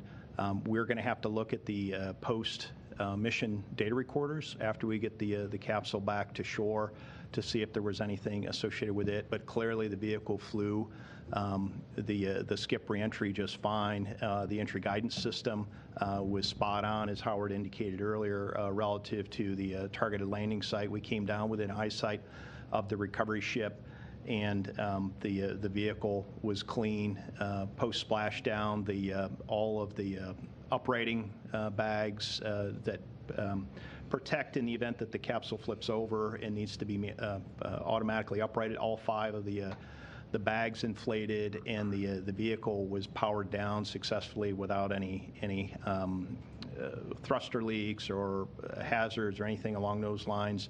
The team did leave as part of one of our flight test objectives, leave the vehicle powered for 2 hours post splashdown to gather thermal soak back data as we came through the Earth's atmosphere. The vehicle saw temperatures outside of it at nearing 5,000 degrees Fahrenheit. That soaks back into the vehicle structure. We did collect data by having an extended power up on the surface of the ocean. All that was fine. All the parachute deployments were fine. Probably the only thing that happened that we expected may happen and was likely was the forward bay cover sank in the ocean before we could recover it, and the parachutes sank before we could recover those. But we knew that was a possibility prior to flight. The fact that the parachute deployment sequence was all nominal really makes the retrieval of the parachutes kind of a moot point. So, in terms of anything unexpected, I would say no.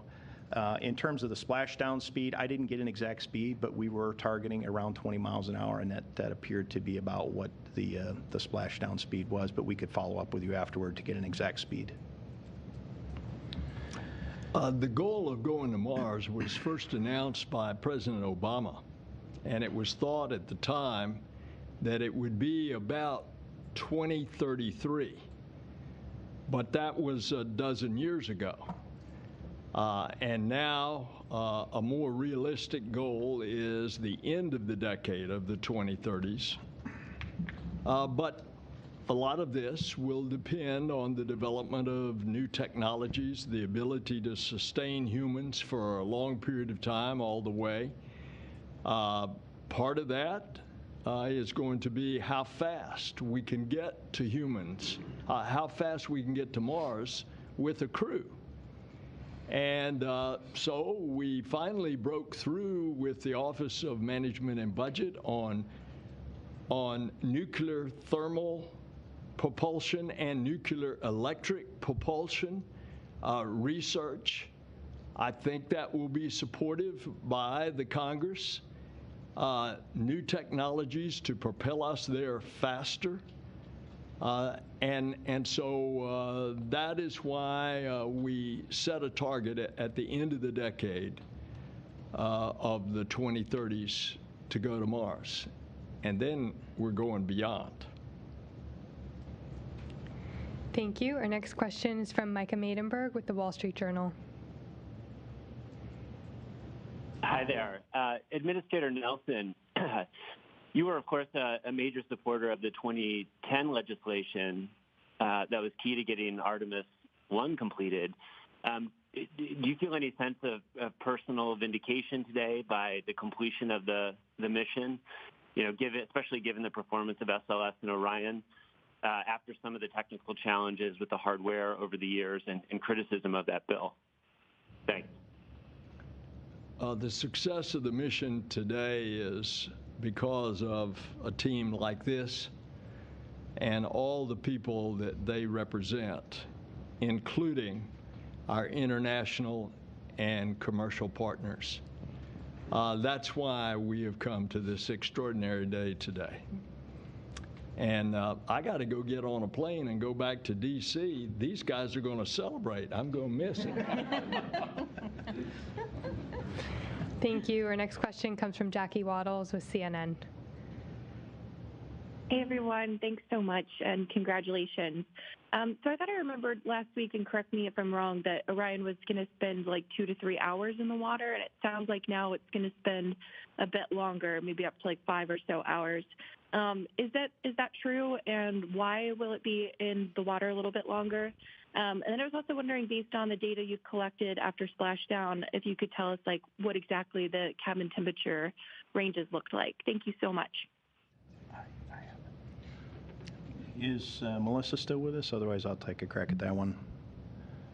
Melissa, are you with us? Hey, I'm here. Part of the question dropped out, though. Can somebody repeat it?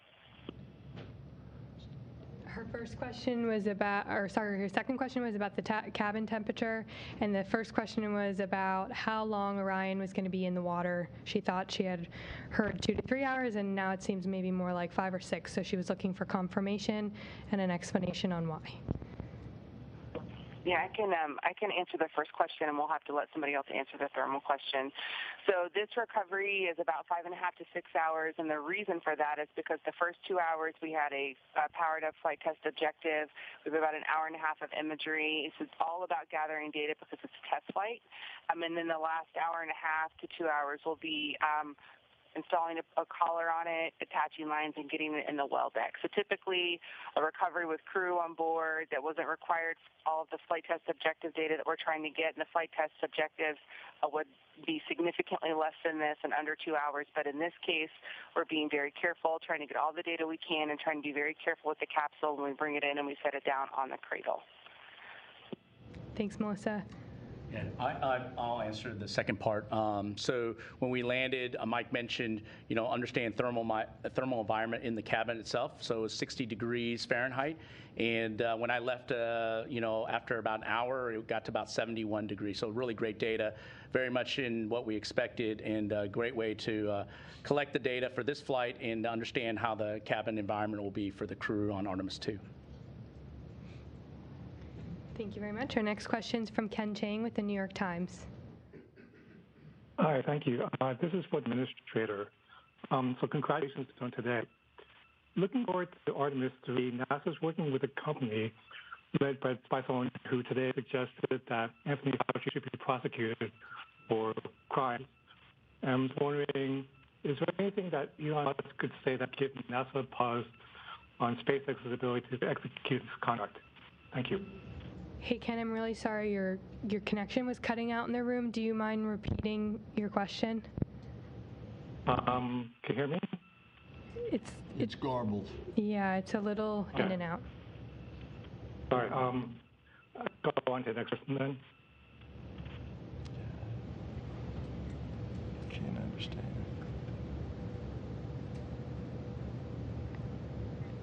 Okay, we lost him, so we're going to move on to the next question, which comes from Jeff Faust with Space News. Hi, good afternoon. A question for Mike Serafin or Howard Hugh. I know you're still looking at the data, but from the first look at the data, how well did the thermal protection system on Orion perform compared to the models you had before the flight? You can start, Howard, if you want, or I can. Well, I would say that it accomplished its job, returning the spacecraft to the water. Again, I think this is very important for us to collect the data. Divers are in right now getting some visuals of the heat shield, and looked like the back shells were doing pretty well as well for the TPS system, or thermal protection system. So I think overall we're happy with the global performance, but we're going to look at the data very carefully. We've collected a lot of imagery and other data on its way down, and when we get the capsule back, it'll be really important from an inspection perspective in terms of its overall detailed performance. But I would say very happy with what we've seen so far on the heat shield. Yeah, and Jeff, I would agree with that. It's a little early to say because, again, the peak heating period was coincident with the blackout, and we need to go look at the flight data recorders and see what the flight recorders told us or will tell us after we get that off the vehicle. But just the first blush look at the vehicle, obviously it survived the skip reentry. And there was some charring on the outside of the vehicle on the silicon oxide tape. We expected all that. We saw some hazing on the windows. We expected all that. So initial indications are very favorable, but there's more ahead of us in terms of exactly understanding what the reentry flight test told us. Thank you. Our next question is from David Curley with the Discovery Channel. Thank you, Jackie. I think this is either for Free or for Seraphin. I know there's a lot of data to digest at this point, but are there one or two or three things that you can tell us that you'd like to change from Artemis 1 to Artemis 2? I mean, I'll just talk about the one part, Mike, and you're happy to add whatever you like. I think I mentioned one earlier about our processing flow. I think there's things we can continue to work on of everything we're doing on the front end to improve our timeline of getting the vehicles stacked out to the pad, do some of the unique Artemis 2 tests we're going to have to do. I'd point that out from that stuff we have under our control right now. Right, we don't need the data back from the vehicle to change that. We do have a structured lessons learned process that we'll go through that'll gather all this information and factor into the Artemis 2 schedule. But definitely the processing for me is the highlight. Mike, I don't know if you have anything else. It's really up to Jim, but the one change that I would like to implement for Artemis 2 is to put astronauts on board and send them to the moon. In all seriousness, the vehicle performed better than expected, and that's the one change I would like to see. Next up, we have a question from Mike Wall with Space.com. Thank you all for doing this, and congratulations on successful flight test. Just a quick question about the sort of road to Artemis 2. We know it's going to be a couple of years. It's going to be a long road. What do you see as like the biggest challenges facing you to meet that 2024 launch date? Are there a couple items in particular, like the life support system development? Is it more like rocket production? What do you guys see as like the biggest hurdles facing you as you look forward to Artemis 2? Yeah, I think Howard probably has the biggest perspective. I'll talk about the Space Launch System and the ground system also together. Probably not challenges, but getting the rocket down there and together. Obviously, the engine section is down there. The core stage will ship next year, and we'll put that together. The ground system folks have to put the crew egress system up. That will be a big part of their schedule in the coming year. So those are, I'd say, for me on those two. But Howard, from an Orion perspective, your thoughts? Yeah, thanks, Jim. We're making great progress on the crew module and the service module for Artemis 2. The teams have been putting all the hardware in, and we're in the process of doing the testing actually at the integrated system level. And I think, to me, the challenges will always be, we're installing some first-time hardware that after Jim agrees to put the crew on board, we'll have displays for the crew to monitor systems and operate the spacecraft, along with hand controllers, and also the life support system. And all those will be very important elements for Artemis 2. Those are still ahead of us in terms of overall integrated system testing. And of course, we have stacking of the crew module, service module, and then the fueling of the spacecraft. So all those will be ahead of us. They're things that we've done previously, and I'm sure the team will execute them as we have on Artemis 1. And of course, we'll also look for lessons learned. Jim said earlier about looking for opportunities to go faster from our Artemis 1 flow, seeing where we can improve upon and take those improvements and get the next mission off as soon as we can. Thank you very much. Our next question is from Stephen Clark with Spaceflight Now. Thanks for taking my question. I think this is for Howard. Do you have a tally of the total number of components from Artemis 1 that'll be reused? What's the exact figure, and what types of avionics boxes are they?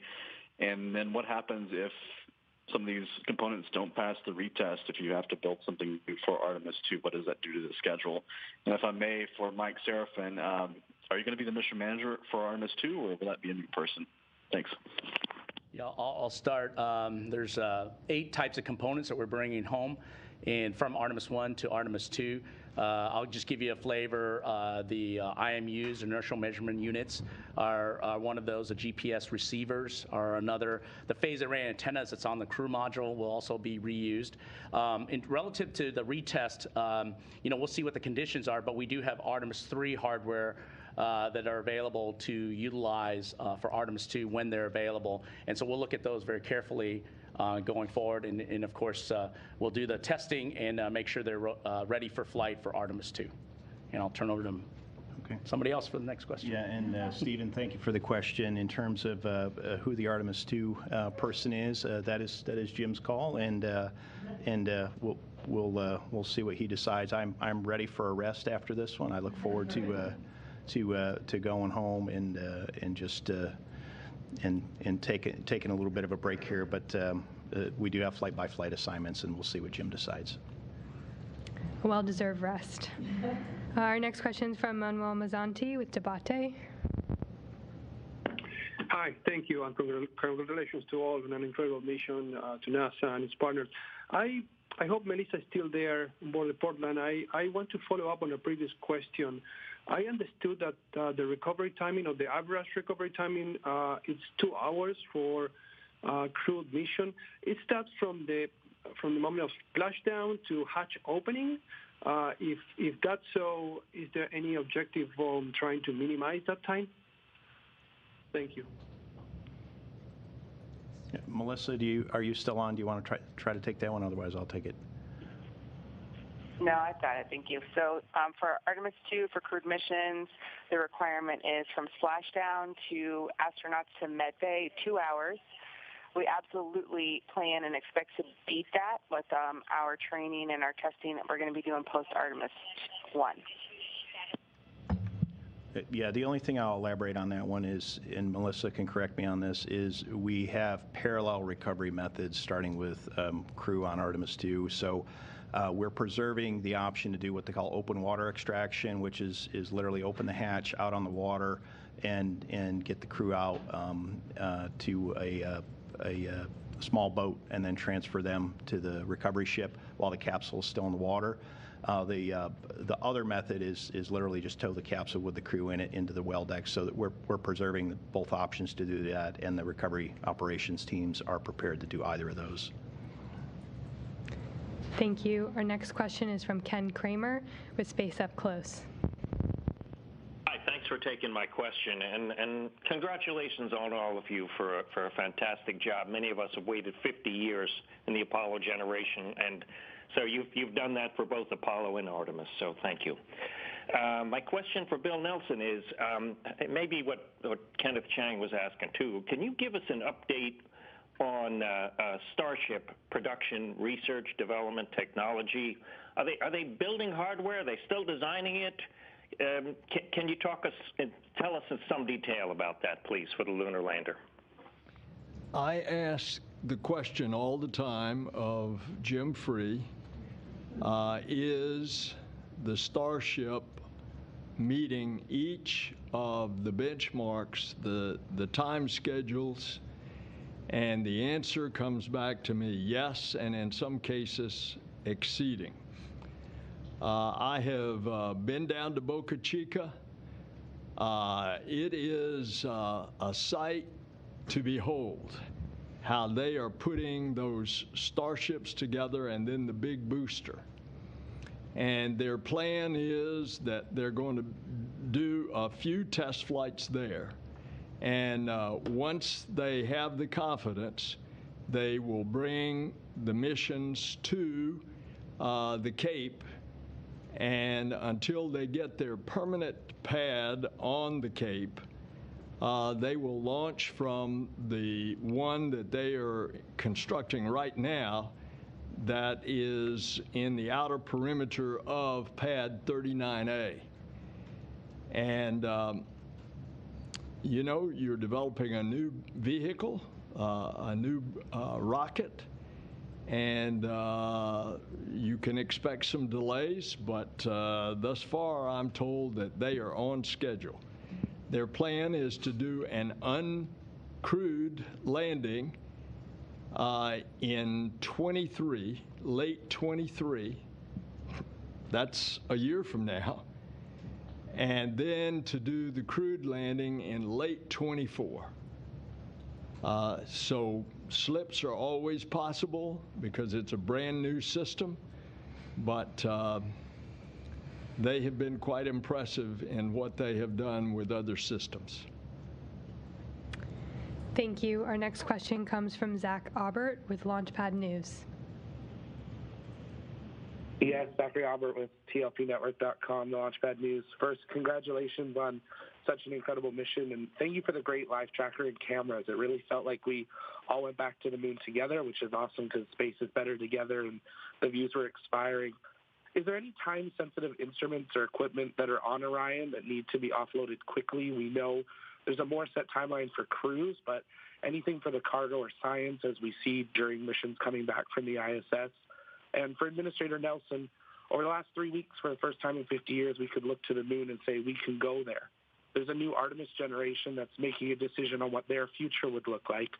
Administrator, what encouragement or inspiration would you say to this new generation on why they should consider the space industry as part of their future? Thank you. You want to mention something else? Yeah, you can do it. Yeah, Zach, thank you for the question on time-sensitive instruments and payloads. We do have a number of dosimeters on board the spacecraft, both active and passive. There's also one bioexperiment payload that is on board that it contains a number of organisms, yeast and fungus and some other organisms that serve as basically an analog to help us understand radiation exposure. So we've got the bioexperiment samples in the cockpit of Orion. We've got the Mare mannequin torsos that one had a radiation vest on, one did not, and we'll get baseline data from that. And then there are other dosimeters in the cabin. So those will be removed as soon as we can once we get the vehicle back to San Diego, simply to basically stop the clock on those. And it makes it more difficult in terms of understanding what the results are the longer that they're sitting here on Earth. And there is some background radiation, there is some background decay in the experiments themselves. So that will be done to stop the clock, but none of those I would say are kind of high priority in terms of the overall processing of the vehicle. We just know we're going to get those off the vehicle, and there's a plan to do that. The essence of your question was, how do we get the younger generation to buy in to the Artemis program? And I would invite you to come with me to any NASA center and talk to our interns. We hire a bunch of college interns. We're going to hire more, by the way. We're getting that in the budget. You will come away from that conversation so pumped because those students will pump you up with their excitement about what they're doing and how they're contributing. I can't help but remember in the old days, in the Apollo program, the story was told about a ditch digger at the Kennedy Space Center, and a reporter went over to him and said, "Describe your job." He says, "I am helping to put a man on the moon." I think you will see that same kind of excitement and dedication in the eyes and the speech of our young generation. Now, certainly with the success of this first Artemis mission, that is the telling of a story that has a plan to going further out into the universe. And that in and of itself is an exciting story. Thank you. Unfortunately, we are running up on the end of our time together. We have time for one more question. The last to close this out will be from Leo Enright with Irish Television. Thanks very much. And I rather like the anecdote about the ditch digger. I suspect Jay Barbary might have been involved in telling that anecdote originally. My question, though, is for Emily Nelson, presumably no relation. And I wondered about the live shots we had of the other mission control, which was, of course, on the beach at Noordwijk in Holland.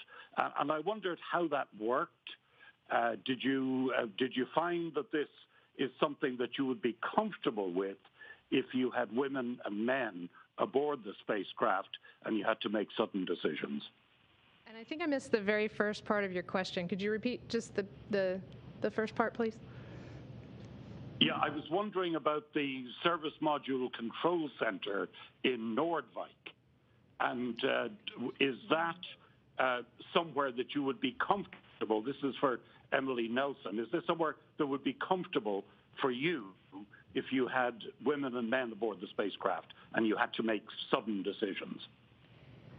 I think he's asking of our integration with our remote control centers. Oh yeah, we have more than 20 years of experience working with globally distributed teams as we've been controlling the International Space Station, and so really we have a number of years of experience in building those kinds of relationships and making sure that all of our global teams are working in synchrony.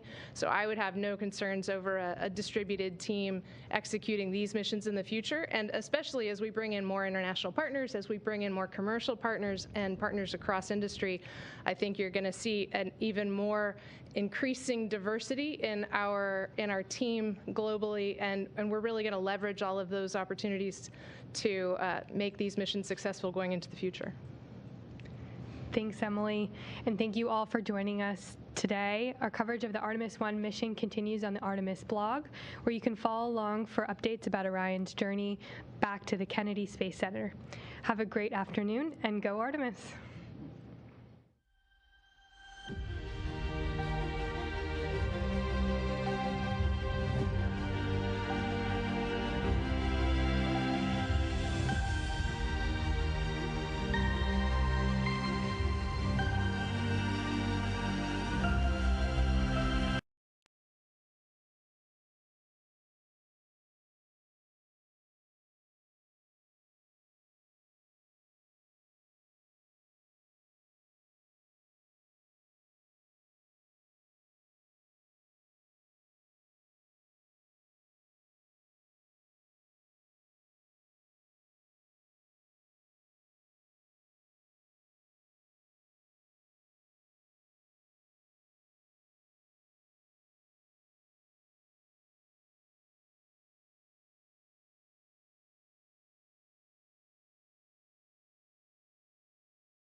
Yeah. Well, since 2 o'clock, I've been telling them not yet.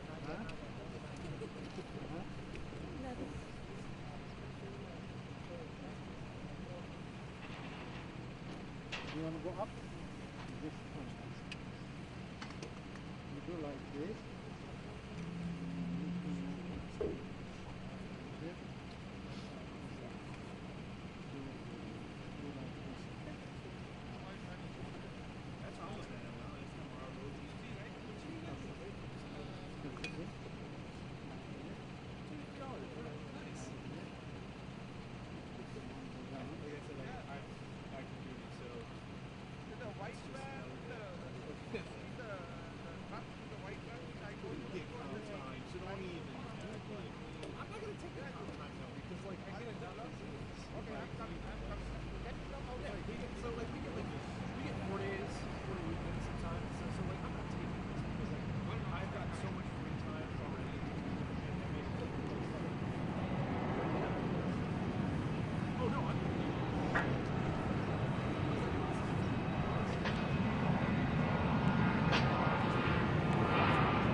Why I'm doing this. Like, go to 3 inch one.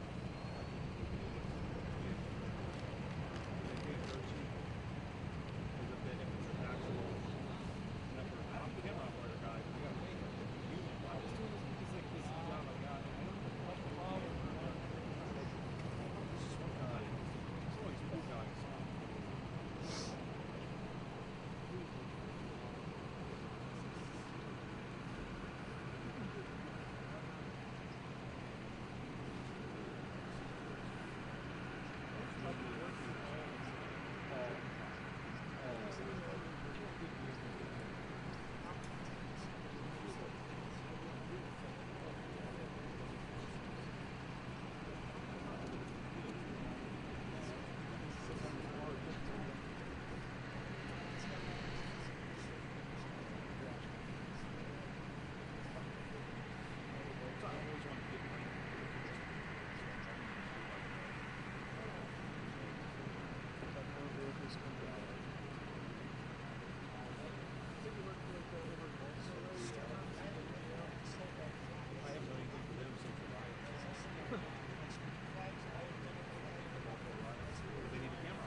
There were several times I was running with the camera on my shoulder and trying to stick to my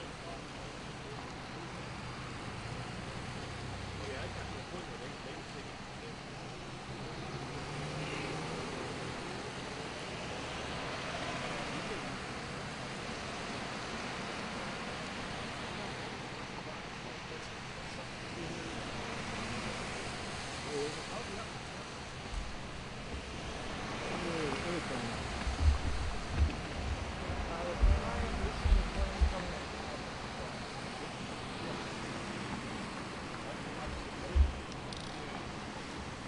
Sorry.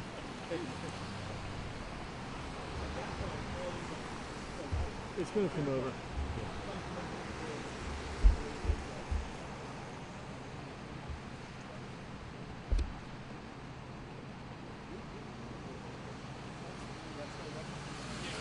The flags that are out that are between them are from there.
Yes, Officer, stop. Would you be able to organize escort for the vehicles here on the tarmac to join the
the next one, yeah? I'm going to stay tight.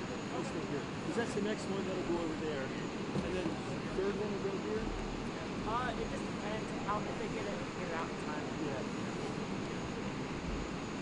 Thanks, sir. No worries.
Oh, this is not the one.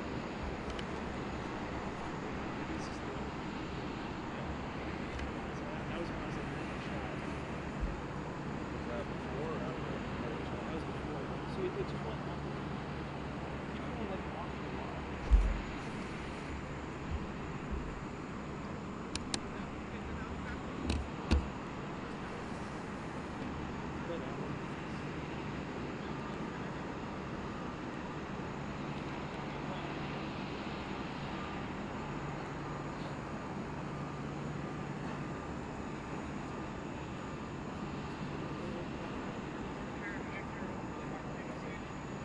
Tell him I'm still trying to find the clip, so. Huh? Yeah, it keeps going. I'm just trying to find the clip right now, so.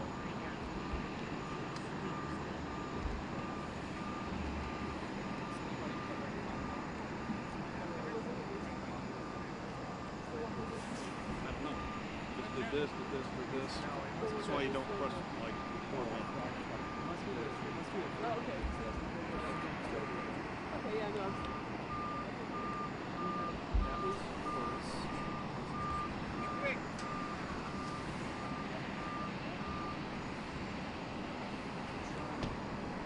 That one's. That's not too bad. It's the lines.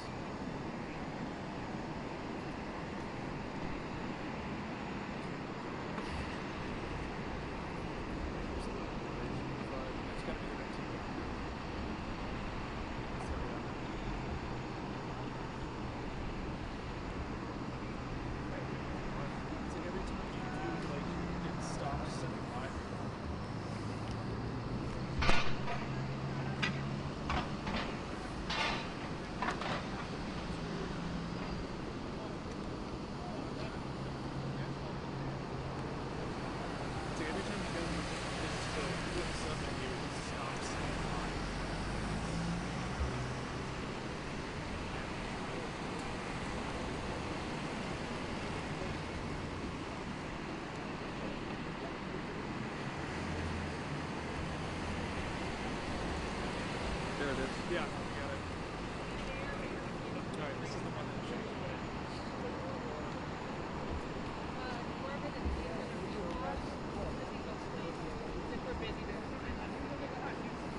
and the other ones, or the one we sent to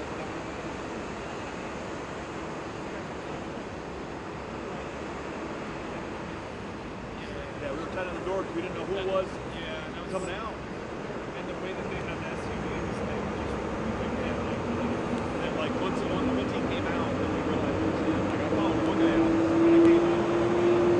Himself came out, and I was him.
Oh yeah, mine's so much darker. Yeah.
Okay. Do they want me to go tighter, or do they want me to? Okay. All right. Sure.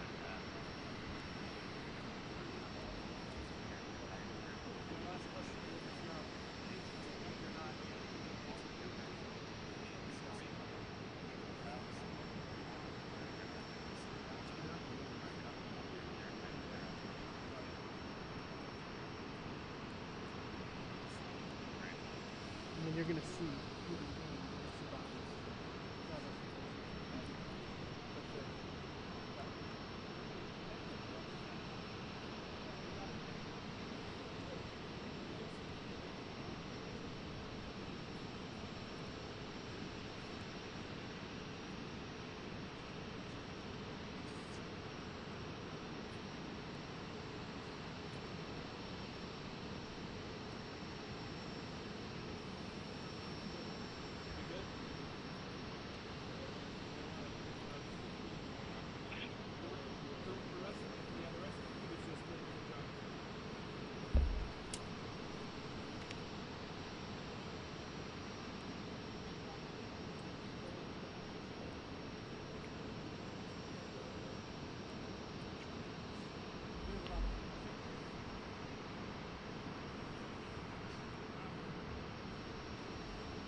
هون ያለሁት አሜሪካን ሀገር ሜሪላንድ ጆይንት ቤዝ ካምፕኒ የሚባለው የአውሮፕላን ማረፊያ ነው። በተለይ እዚህ አውሮፕላን ማረፊያ ብዙ ጊዜ የሚያልፉት ፕሬዚዳንቶች እና እናቶቻቸው ናቸው። ዛሬም የኢትዮጵያ ብሔራዊ መንግስት በዋሽንግተን የተደረገው የአፍሪካ የመሪዎች ስብሰባን ለመሳተፍ ከእነዚህ ከውጭ አባላት ይሰበሰባሉ። ዶክተር አብይ አህመድ እና ሌሎች የኢትዮጵያ ባለስልጣናትን የያዘው የኢትዮጵያ አየር መንገድ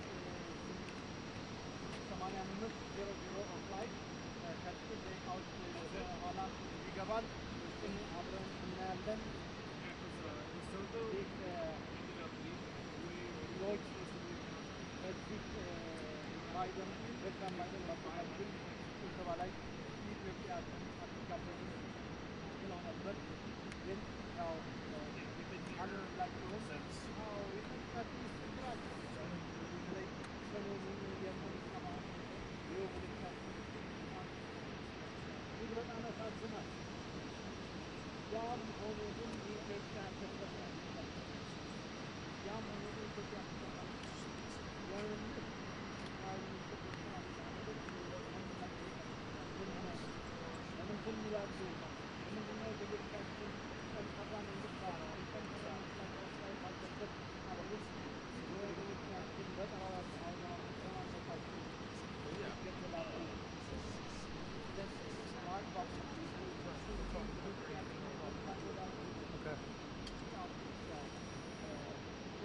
I mean, you can just see things going down the strip. What I will say is that Derek's next plane will be from Derek.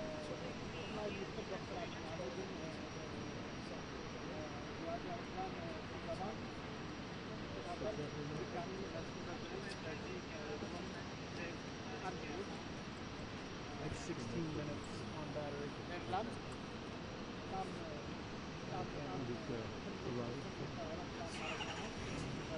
ከበስተጀርባ የምታዩት አሜሪካ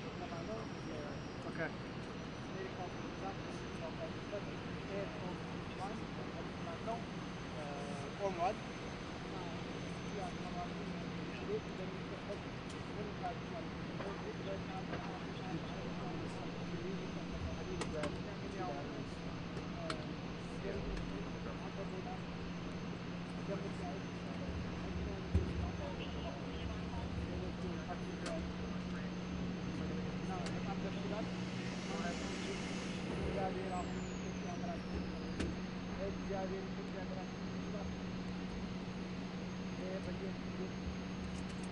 This one currently.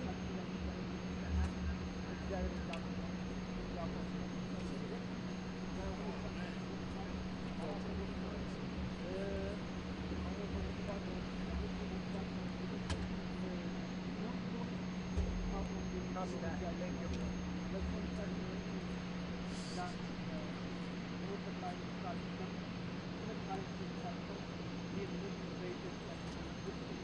Yeah, we just need to figure out what we're doing for tomorrow. We want to get sooner in the door. I know the first one was scheduled for 11:30.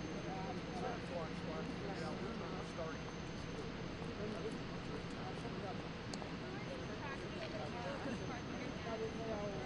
Perfect.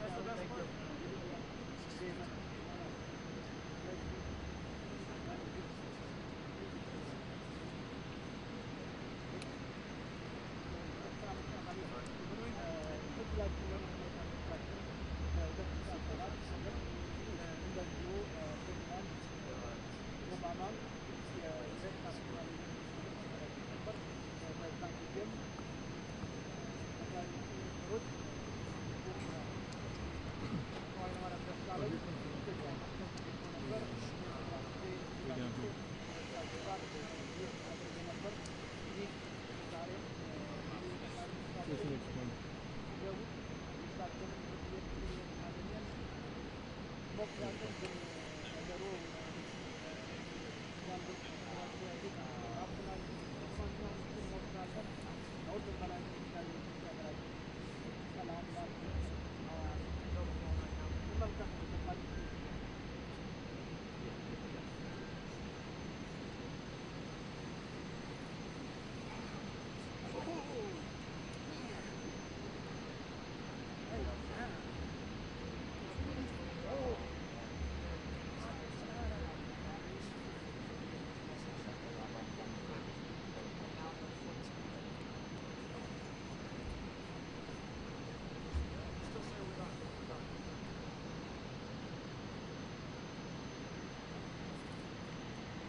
Well, I might have, but okay, that's fine.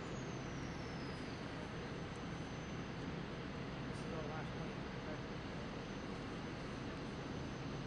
I got 10 minutes left.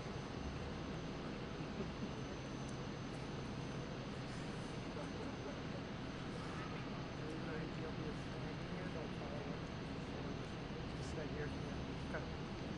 I even checked it. I don't know. Okay. So as soon as they drive away, we break down on the side. Grant's got to see this footage, Chicago footage, the pack, and they have it in daily shots, and you don't have to see it. So then I'll just look at everything. So tomorrow we're going to be able to use both packs at the same time, and we're going to do the same deal. Same day. And I got to find out what time, because she's kind of a waste. We got 2.8 hours. We're scheduled for like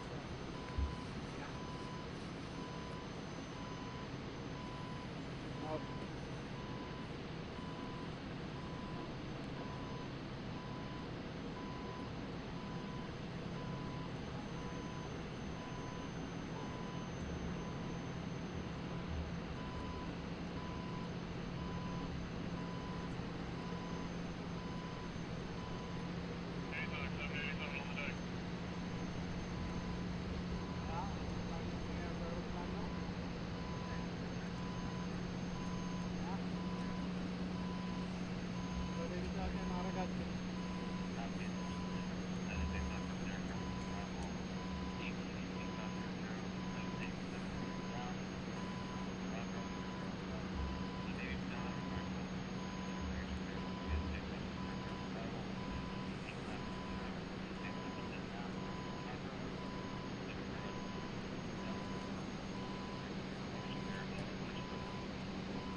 Which media are you from?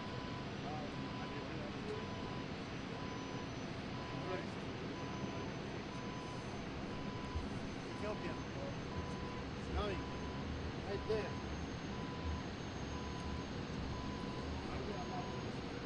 Huh? I don't know. I'm my own media. I think I'm the only one who have access.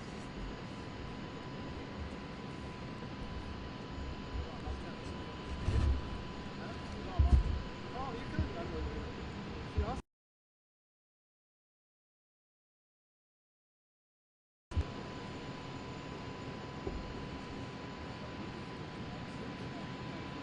on. If you don't get the bug, then they do not allow. How do you get it? You don't have it? Huh? Oh, you can't leave it? Oh, then I don't have to revise.